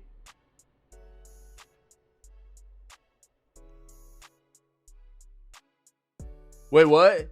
Was what sauce? Or was what soup? Was that soup? You talking about this?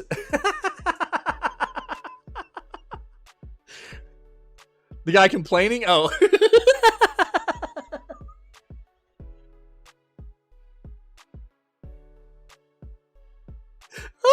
Bro, I'm dead. Yeah, probably. Bro.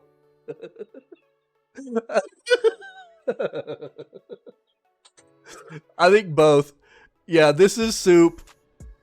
This is Soup, and this is Soup complaining at the same time. Where is he, dude? Jesus. Oh, no. Yeah, I mean, in the current state of the industry, many games that have cross-platform and cross-progression ask players to link accounts to other services. For example, Rocket League makes you log in with your Epic Games account, even though that game wasn't originally an Epic Games game, right? Thanks to a leak about Sea of Thieves coming to PS5, some PS users were not so happy about having to link Xbox and Microsoft accounts to play the game. This was leaked by a user on X who shared how it looks to link accounts.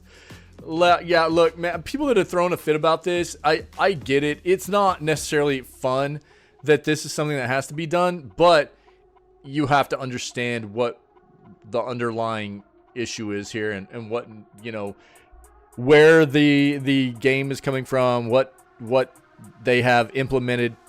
You know, I mean, it's just this is what's really funny. This is probably what's making people the most upset. You've got PlayStation fans, right? You've got PlayStation fans that are diehard PlayStation fans that hate Xbox and hate Microsoft, and they don't want to have anything to do with that company, really, but they are kind of stoked that they're getting some of these Xbox first-party games. They're like, oh, cool, I'm finally going to get to play Sea of Thieves, right? And now they're going, oh my God, I have to make an Xbox account? I never. You know? They're just disgusted by it because they do not want to have an Xbox account. That's probably what most of these people are, you know? I get it. You also don't want to have to deal. I mean, the more accounts you have to deal with, the worse it is. Oh, nice, dude. Nice. Awesome. Yeah, I mean, I guess scammers are just all over the place today. I was trying to get scammed through text message this morning too. Awesome, dude. Yo, congratulations. To the pile of ignored invites he goes. There you go, dude. Yeah. Yeah. I mean, I get it. It's not necessarily a fun thing, but I mean, most of us that have been gaming for quite some time, how many accounts do you guys have, right? For different companies, different platforms, you name it, different developers. You know, it gets kind of wild. That's where my invite went. I know it's not fun. It's the same thing as like people having to worry about multiple libraries and multiple places and stuff. It sucks. People aren't really thrilled about it, but this is the world we live in right now. And I don't think it's going to get any better anytime soon, especially when you're talking about the fact that we've got major platform releasing their proprietary games onto competitors' platforms. You know, they're obviously going to want you to sign up onto their having an account with them. If you want to play our games, we're bringing our games to your preferred platform, but you're going to have to sign up to be a member of our team too if you want to play our game, right? At the very least.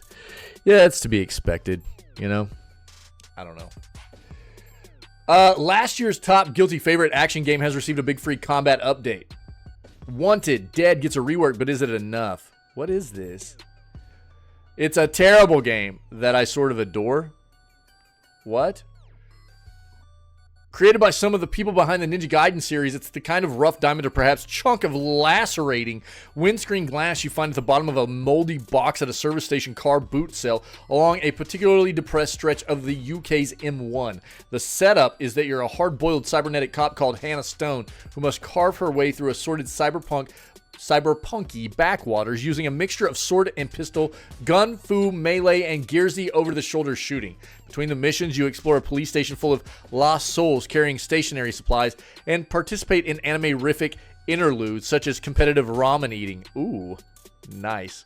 The storytelling and production values are all over the shop. There are some handsome cutscenes and boutique third-party backstory animations, but the localization appears to have been carried out by throwing darts at a map.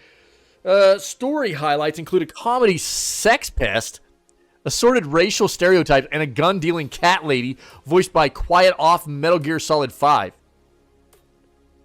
who also contributes vocals to the game's 70s and 80s soundtrack. What is this? Nice, Pinky. Video unavailable anymore. Cool. So we can't watch that. Sick.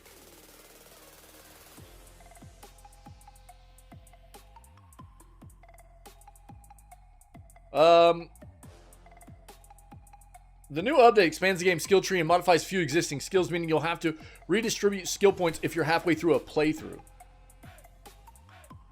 Interesting. New skills include a self-explanatory sliding shot and limb shooter. Gives you a chance of removing arms and legs from afar.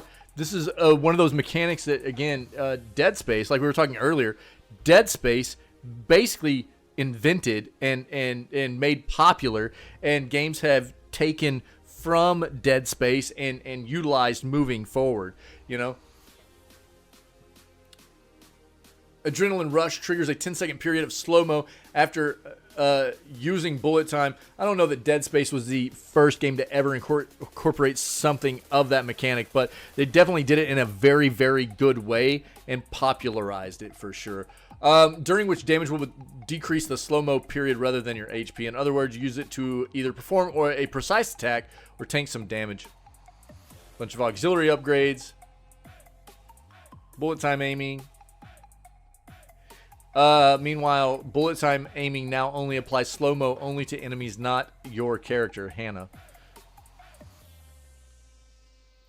Can we pull up a video of this? I don't think I've ever seen this. What's this called? Wanted Dead. Is it on Steam?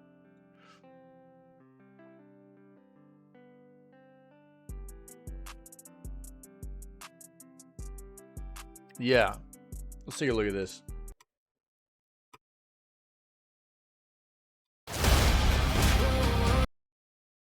Out of my way. Welcome to the You guys ever worst heard of day this? of your life.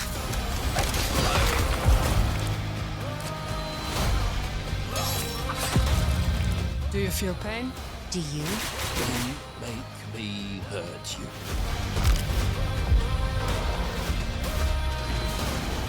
Generic, please add me scam copy paste number 72. Nice. Interesting. Yeah, I haven't either. When did this release? February 14th of last year, so it's been out just over a year now. Just had a big update. I don't know if you're interested. It does look like it had mixed reviews all time, and as of recent, they've gone up to just over 70%, so mostly positive recently.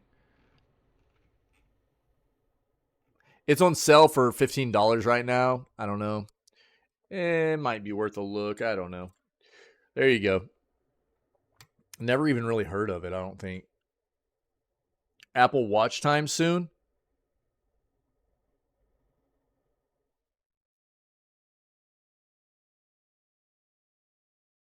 Watch that thing break in about 30 minutes. You know?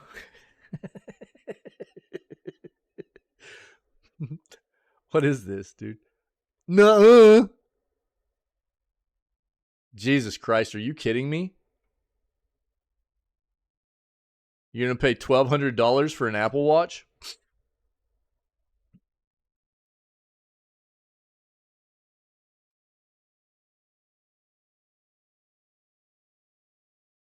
I mean, you do you, buddy. Excellent 10 out of 10 game has dropped to £5 on Steam. What is this? What do we got here? Good luck, have fun. I don't think this is what we want to be watching here. Hold on. Oh, it's Slay the Spire. Yeah, Slay the Spire. Dude, I think we all know what Slay the Spire is. If you don't, have you been living under a rock? Slay the Spire is on sale for $6.50 on Steam right now. I'll just pull it up on Steam. Look. They Slay the Spire 2 just got announced, which is why this is probably happening during the III initiative that we watched the other day. Slay the Spire is a 3 out of 10 game.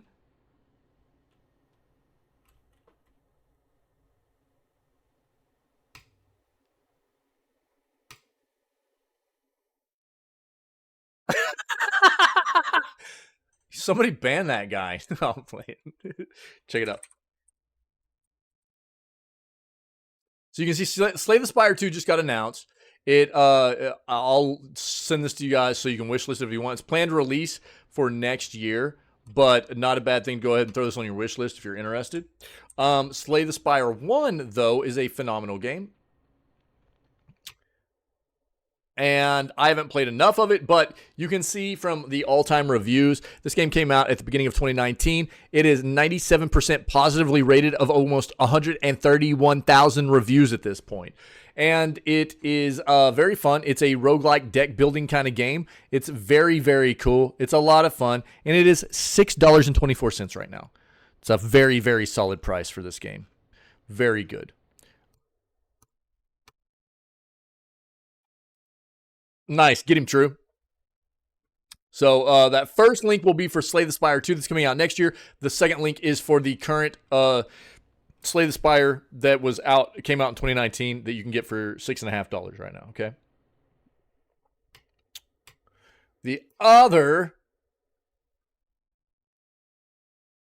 gamers can grab an amazing 9 out of 10 Souls-like slash to its lowest price ever. Don't miss out. What are we talking about here?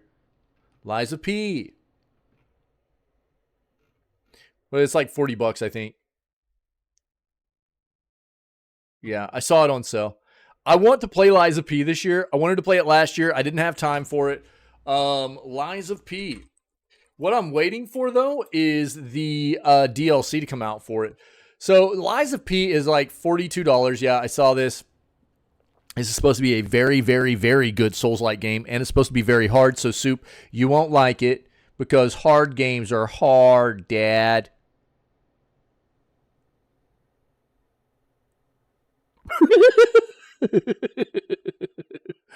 So, what I'm kind of waiting for, this is listed on our schedule right now.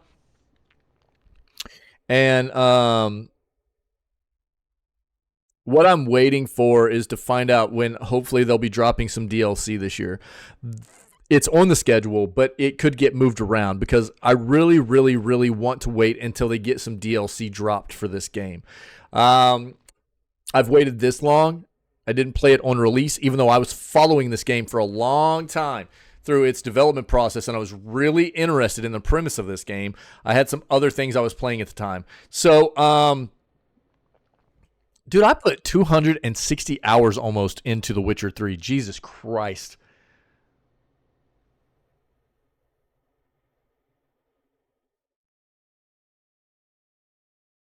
That's a lot of time. I forgot how much time I spent in The Witcher 3. So I'm really interested in playing this. It is a 92% positive game of over 25,000 reviews.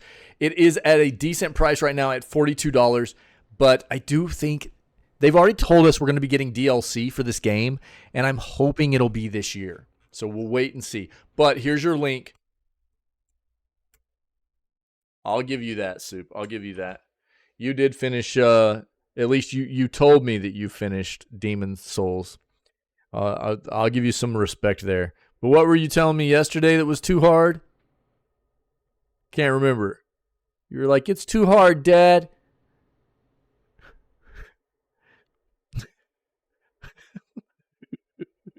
What game was it? Death Relives? Let's take a look at it. Is it on here? There we go.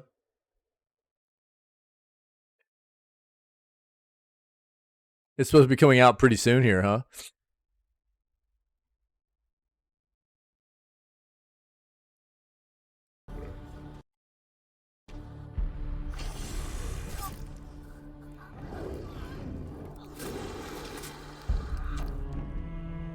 Had you looking for puzzle pieces?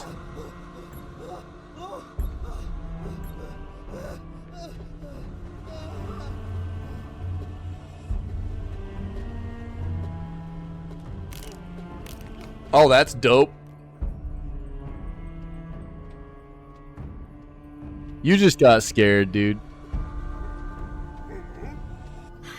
You got scared.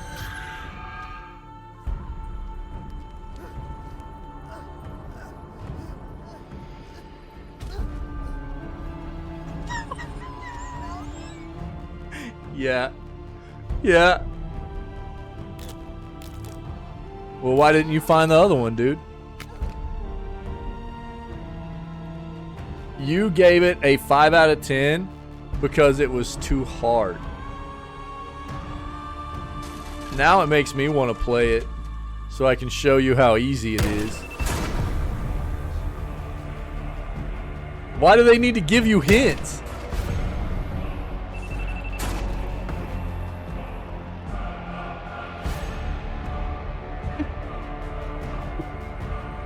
You gotta get good, bro.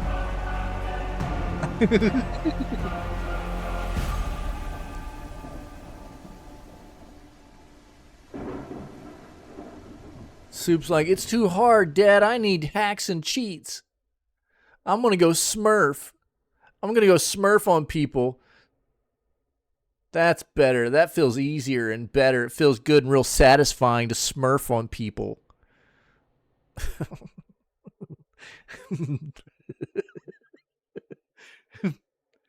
That's actually an interesting looking game. Death Relives, huh?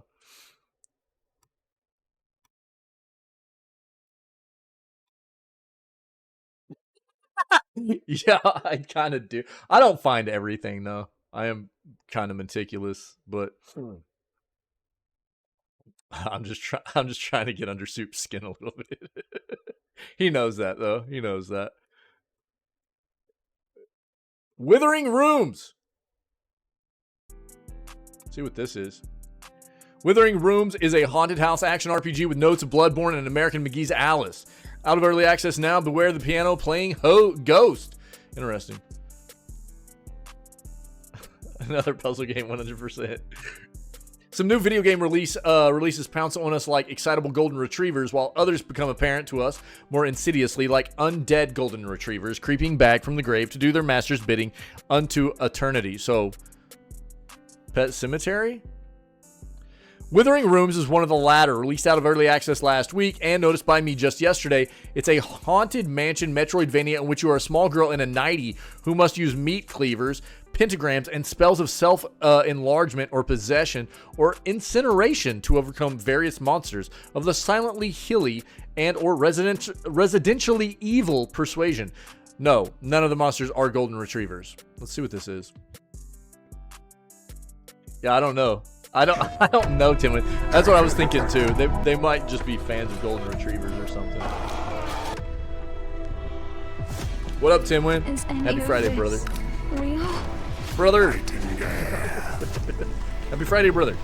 The walls are dripping with blood. Yeah, Timwin sure has. I own one of them, but I haven't played them yet. That's a Medusa head right there. That was cool.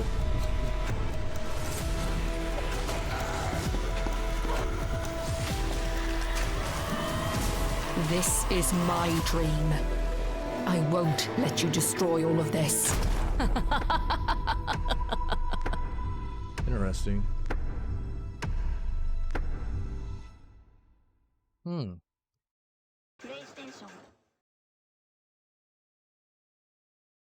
mansion itself is atmospheric, generated dream world of 2.5D hallways, full of Victorian fixtures with frequent hiding spots and the occasional safe area where you can chat to an NPC about the whole "I'm stuck in a dream" thing. Some of the NPCs read like they've walked off the grim streets of Bloodborne, all have a wider agenda that they won't talk about. Some of them are probably lying to you even as they give you quests. I've played the game for exactly 1 hour and have already been murdered by an invisible ghost while trying to cut somebody's finger off so I can feed a magic altar.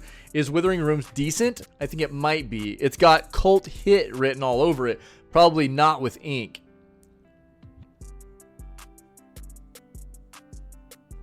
Here's a breakdown of the 1.0 version. Explore Mostin a house to gather weapons, distractions, magical artifacts, keys, and crafting materials. Take on a huge cast of monsters and bosses. Discovered secret passageways, dusty attics filled with treasure, even the ever-changing Byzantine labyrinth that lies beneath the house. Take the sting out of death by performing rituals to preserve items from night to night, or permanently level up. Meet a cast of strange friends, merchants, liars, and witches, each with their own agenda. Cast a wide variety of spells, create hex traps, or create hex traps on closet doors, enchant suits of armor to assist you, or create a decoy mimic of yourself. Greater dangers and greater treasures await you in the hedge mazes, tombs, caves, churches, and ruins beyond the house grounds. Interesting. This looks really interesting. Huh. Brother. Brother. What was it called? Withering Rooms.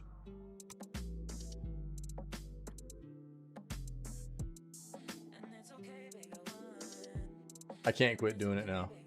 The whole flipping sketch thing.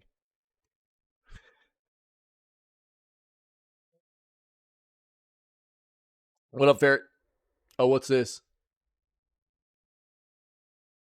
Know this to Twitter 8 days ago. DLC hint. Ooh, interesting. Thanks, buddy. Yeah, we'll take a look at it in just a second.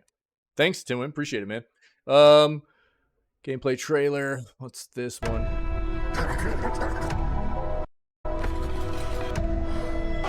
This is interesting. Is any of this real? What do you mean, what a new emote soup? What are you talking about? The walls are dripping with blood. Talking about the one that Barrett just got? It's automatic, dude. He didn't do that. That's an automatic emote. You're automatic. Yeah. Automatically awesome. This is my dream. I won't let you destroy all of this. Yeah, this is the one we just watched. Let's watch the other one too. Yeah, this has me a little bit interested. Overwhelmingly positive recently. Very positive, all reviews. It just came out on April 5th. This is wild, dude. Thanks, Dimwit.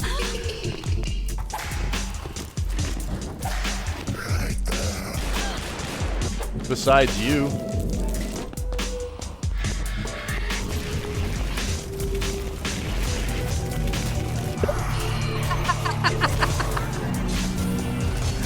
Oh, bro.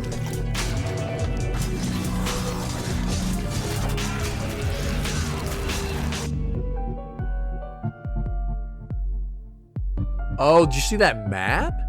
Nice.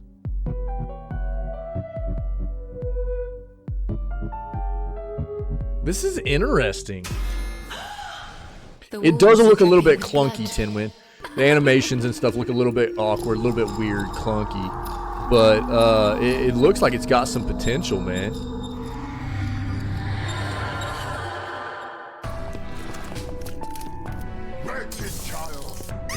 Of course you will, Sue.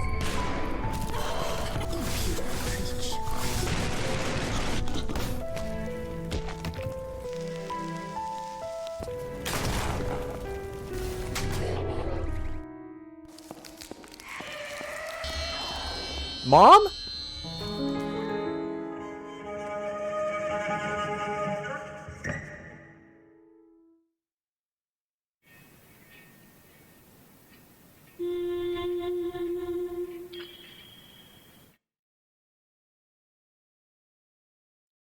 That's pretty neat, dude. Oh, what are people saying? Ever come across that obscure little game, decide to play it, and unconsciously get reminded why you love playing video games in the first place? Dude, I love that sentiment right there. This is one of those games. It's a mixture of several genres and borrows from many classic and newer games, but it's wickedly stylized, immensely fun, unique in its own. 23 hours on this right now. Game design designers become bland and uninspired as of late. It takes playing one of these little charming games to remember the joy of experiencing a really good game crafted with purpose and a little inspiration. Interesting. A lot of people are enjoying this, dude. Let's look at some 9.1 hours pros and cons. Great atmosphere, looting and crafting are fun. Satisfaction at completing puzzles and finding new areas. Cons, combat is a bit flawed. Basically spam attacks while your opponent does the same. You stay alive by healing. Frustrating to lose almost all coins and items when you die. Although there are permanent items, you can keep some coins and remember certain items you select. All in all, it's addictive and fun despite its flaws. 43 hours right now on this.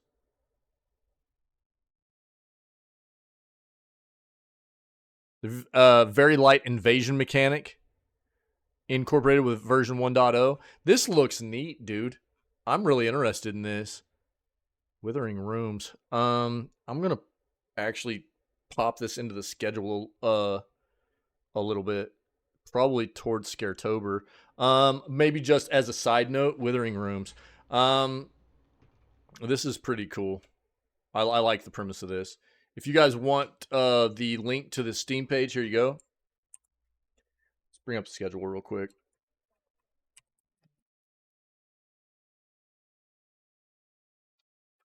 That's pretty cool, man. We might do it as like a precursor to Scaretober, something like that.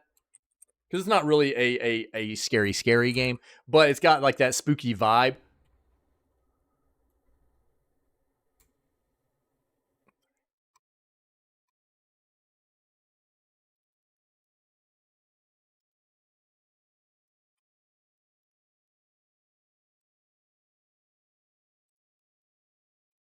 Cool. Interesting. Nice. Buy more than I game. All right, dude. Here we go. This is from Ferret. Thanks, buddy. Appreciate it. Let's take a look at what Soup has in store for himself. Apple warns users in 92 countries about mercenary spyware threat.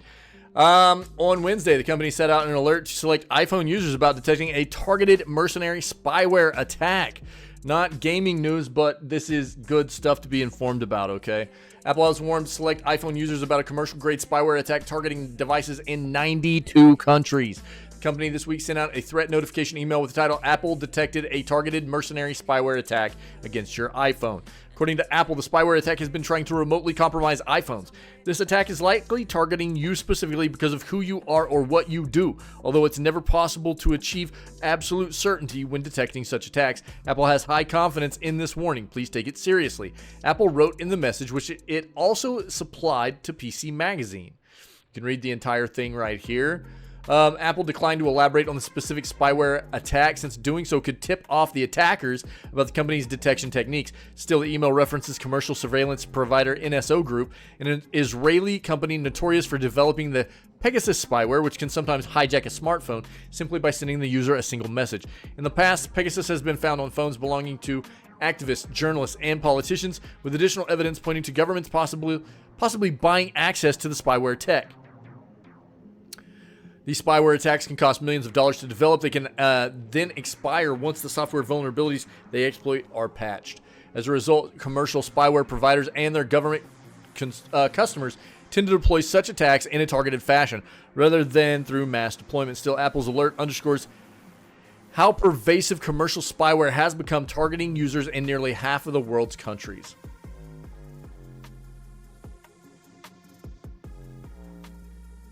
To defend from the threat, the company developed Lockdown Mode, which is designed to stymie spyware and malware attacks, although at the cost of some of the iPhone's functionality. The company is also recommending affected users ensure all their devices are running the latest software patches. Be careful out there.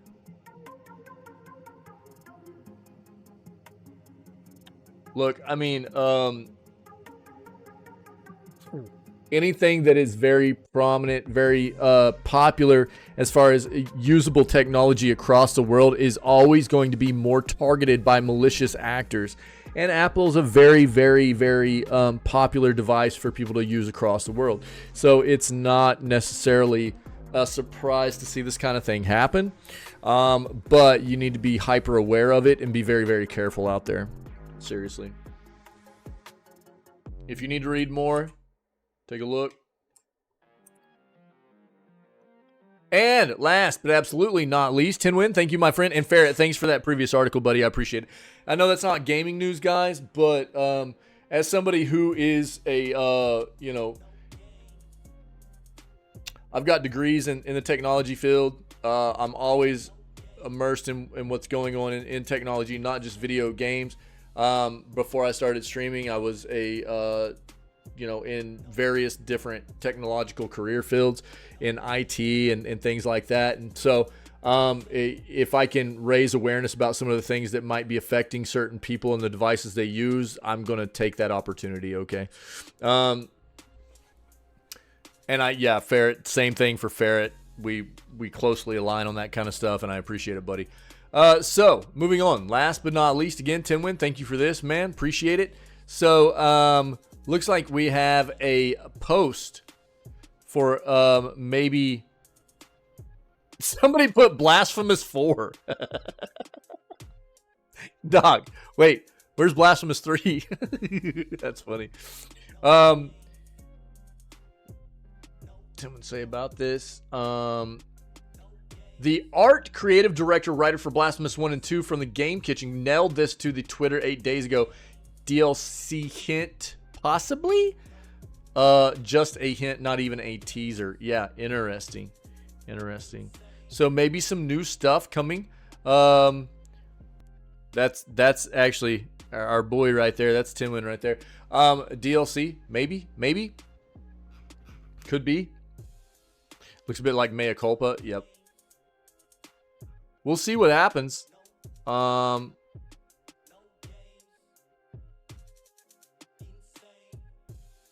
Blasphemous, by the way, if you guys are not familiar with Blasphemous, I was actually prompted and introduced to these games by Tinwin, as I am a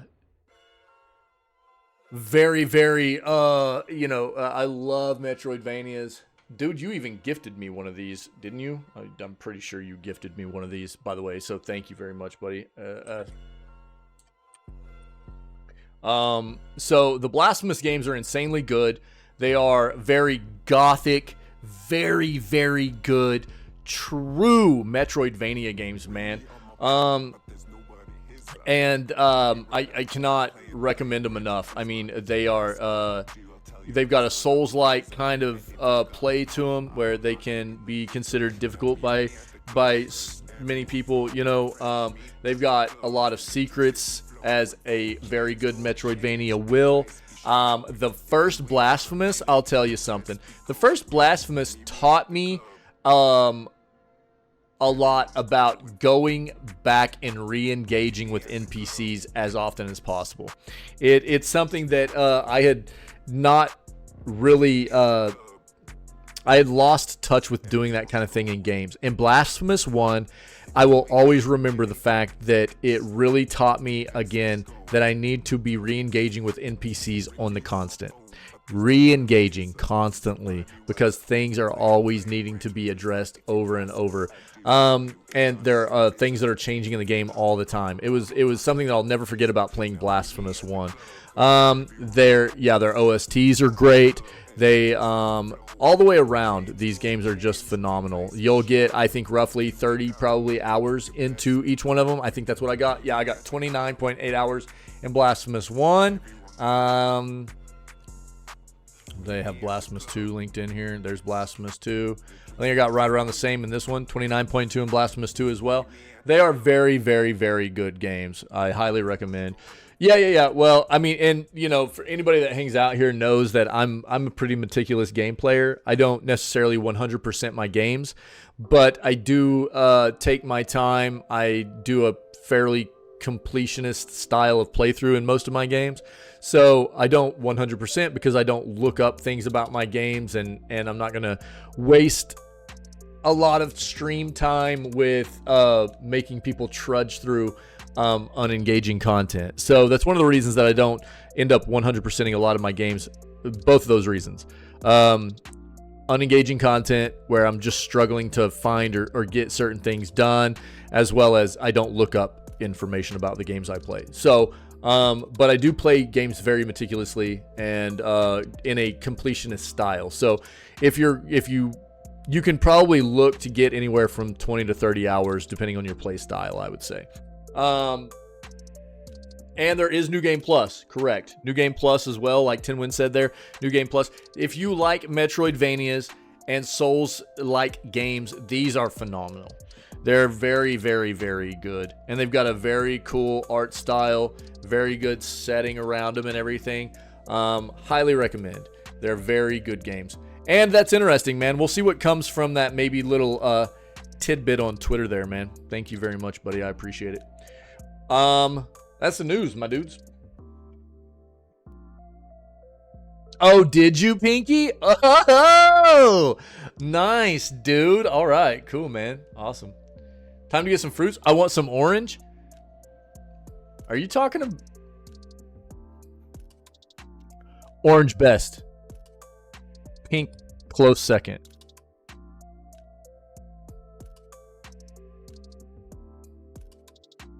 I think he's gonna be like, no.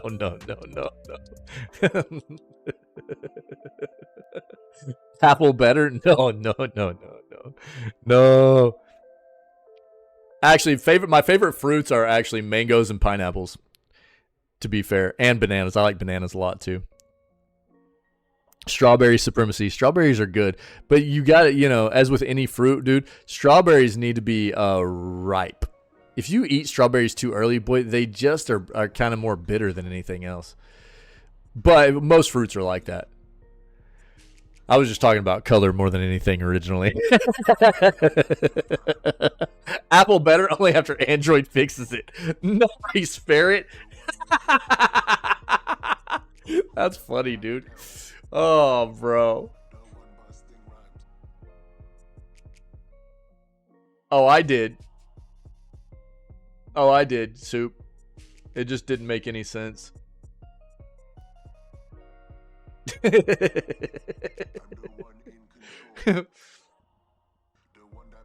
If you're talking about the video that you put in the Discord. Anyways, let's get to this, man.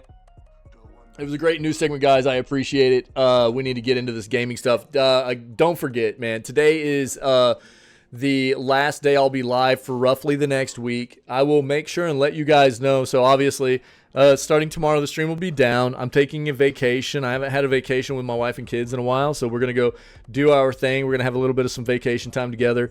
I hope everybody understands that, it never feels good for me to be away from doing this. I love what I do here, man. I love hanging out with you guys every single day. And it always feels weird for me to be off of streaming and hanging out with you guys whenever, it's off schedule. You know what I mean? Obviously, every Wednesday is down, but whenever I have times during the year that I take off from streaming, it feels odd to me because I love what I do and I love hanging out with you guys. And, the kudos really goes to you guys for making this what it is for me and for everybody else that hangs out here. And I wouldn't feel like this if you guys didn't make the vibe so awesome all the time. So I appreciate it, and I hope that everybody understands that me taking this time off is just something that is needed because my family is always going to come first, and we need to take a little bit of some time to just enjoy each other for a little bit and go relax, and we haven't had a vacation, just us, in a while, and it's appropriate to do that and spend some time together. So the stream will be down for roughly a week, but as soon as I get back and I am going to start streaming again, I will send out notifications on Discord and on Twitter and everything and make sure everybody's aware that I am going to be going live the following day. Okay, so I'll make sure that announcements are pushed out. So an awesome final day of video gaming news before we take an extended break here. I appreciate it. As always, if anybody's been hanging out today, if you're lurking, you're not quite familiar with what we do here, or if you're watching this as a VOD, we are normally live 6 days a week, every day but Wednesday, starting at 6 a.m. CST CDT. That's 7 a.m. Eastern Time or 4 a.m. Pacific. We always start with video gaming news. Obviously, like I said, we're going to have about a week off here from streaming, which is quite out of the norm for us. But as soon as I get back, we'll be back to the normal schedule again, at least for a little bit. I have another extended break I have to take in May to go home and see some family. I've got some things I got to get done with going home and seeing family because I live quite a ways away, and they needed me to get home and see them and help with some stuff. So I haven't been home in about a year and a half, almost 2 years. I got to get home and do that too. So unfortunately, a couple of extended breaks coming up, but usually 6 days a week we do this. We start with video gaming news, and then we move on and play games like we're about to do right now with day 16 of Dragon's Dogma 2. Remember, whenever I get back from break, we'll be kind of juggling playing Dragon's Dogma 2 as well as trying out the early access release of No Rest for the Wicked, which looks like an amazing kind of 2.5D, or not 2.5D, but a 3/4 top-down hack and slash ARPG game coming out from the creators of the Ori games, man. It looks really, really cool. It looks really good. I'm really excited to try that when I get back, okay? So we'll be having some fun with that, as well as trying to continue to push through Dragon's Dogma 2. And in the middle of May, what is it? Is it May? I think around May 20th, we will be starting to play Ghost of Tsushima on PC release. So we've got some nice games coming that we're currently playing, games coming up that we're going to be playing that we're going to have a lot of fun with, and that's what we always do after we do the news. So we got an amazing community, like I said before here. You guys make the dream work, dude. You really do. To everybody that's always here and a part of the news, thank you. And for always contributing to these topics that we're always covering, staying current in what's happening in the industry, giving me articles that I might miss whenever I'm doing my searches and everything.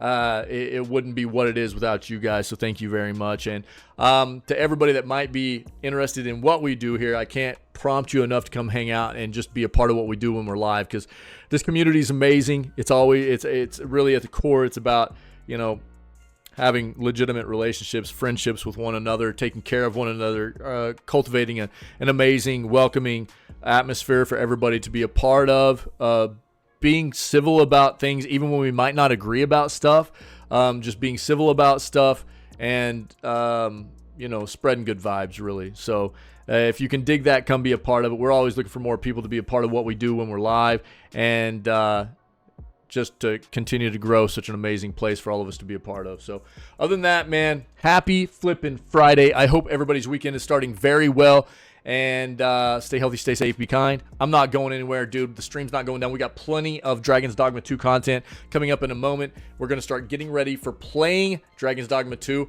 but I'm going to run us an outro real quick, and as soon as it's over, I'll be right back up here, and we'll start getting prepared for the gameplay. All right? You guys rock. I'll be right back.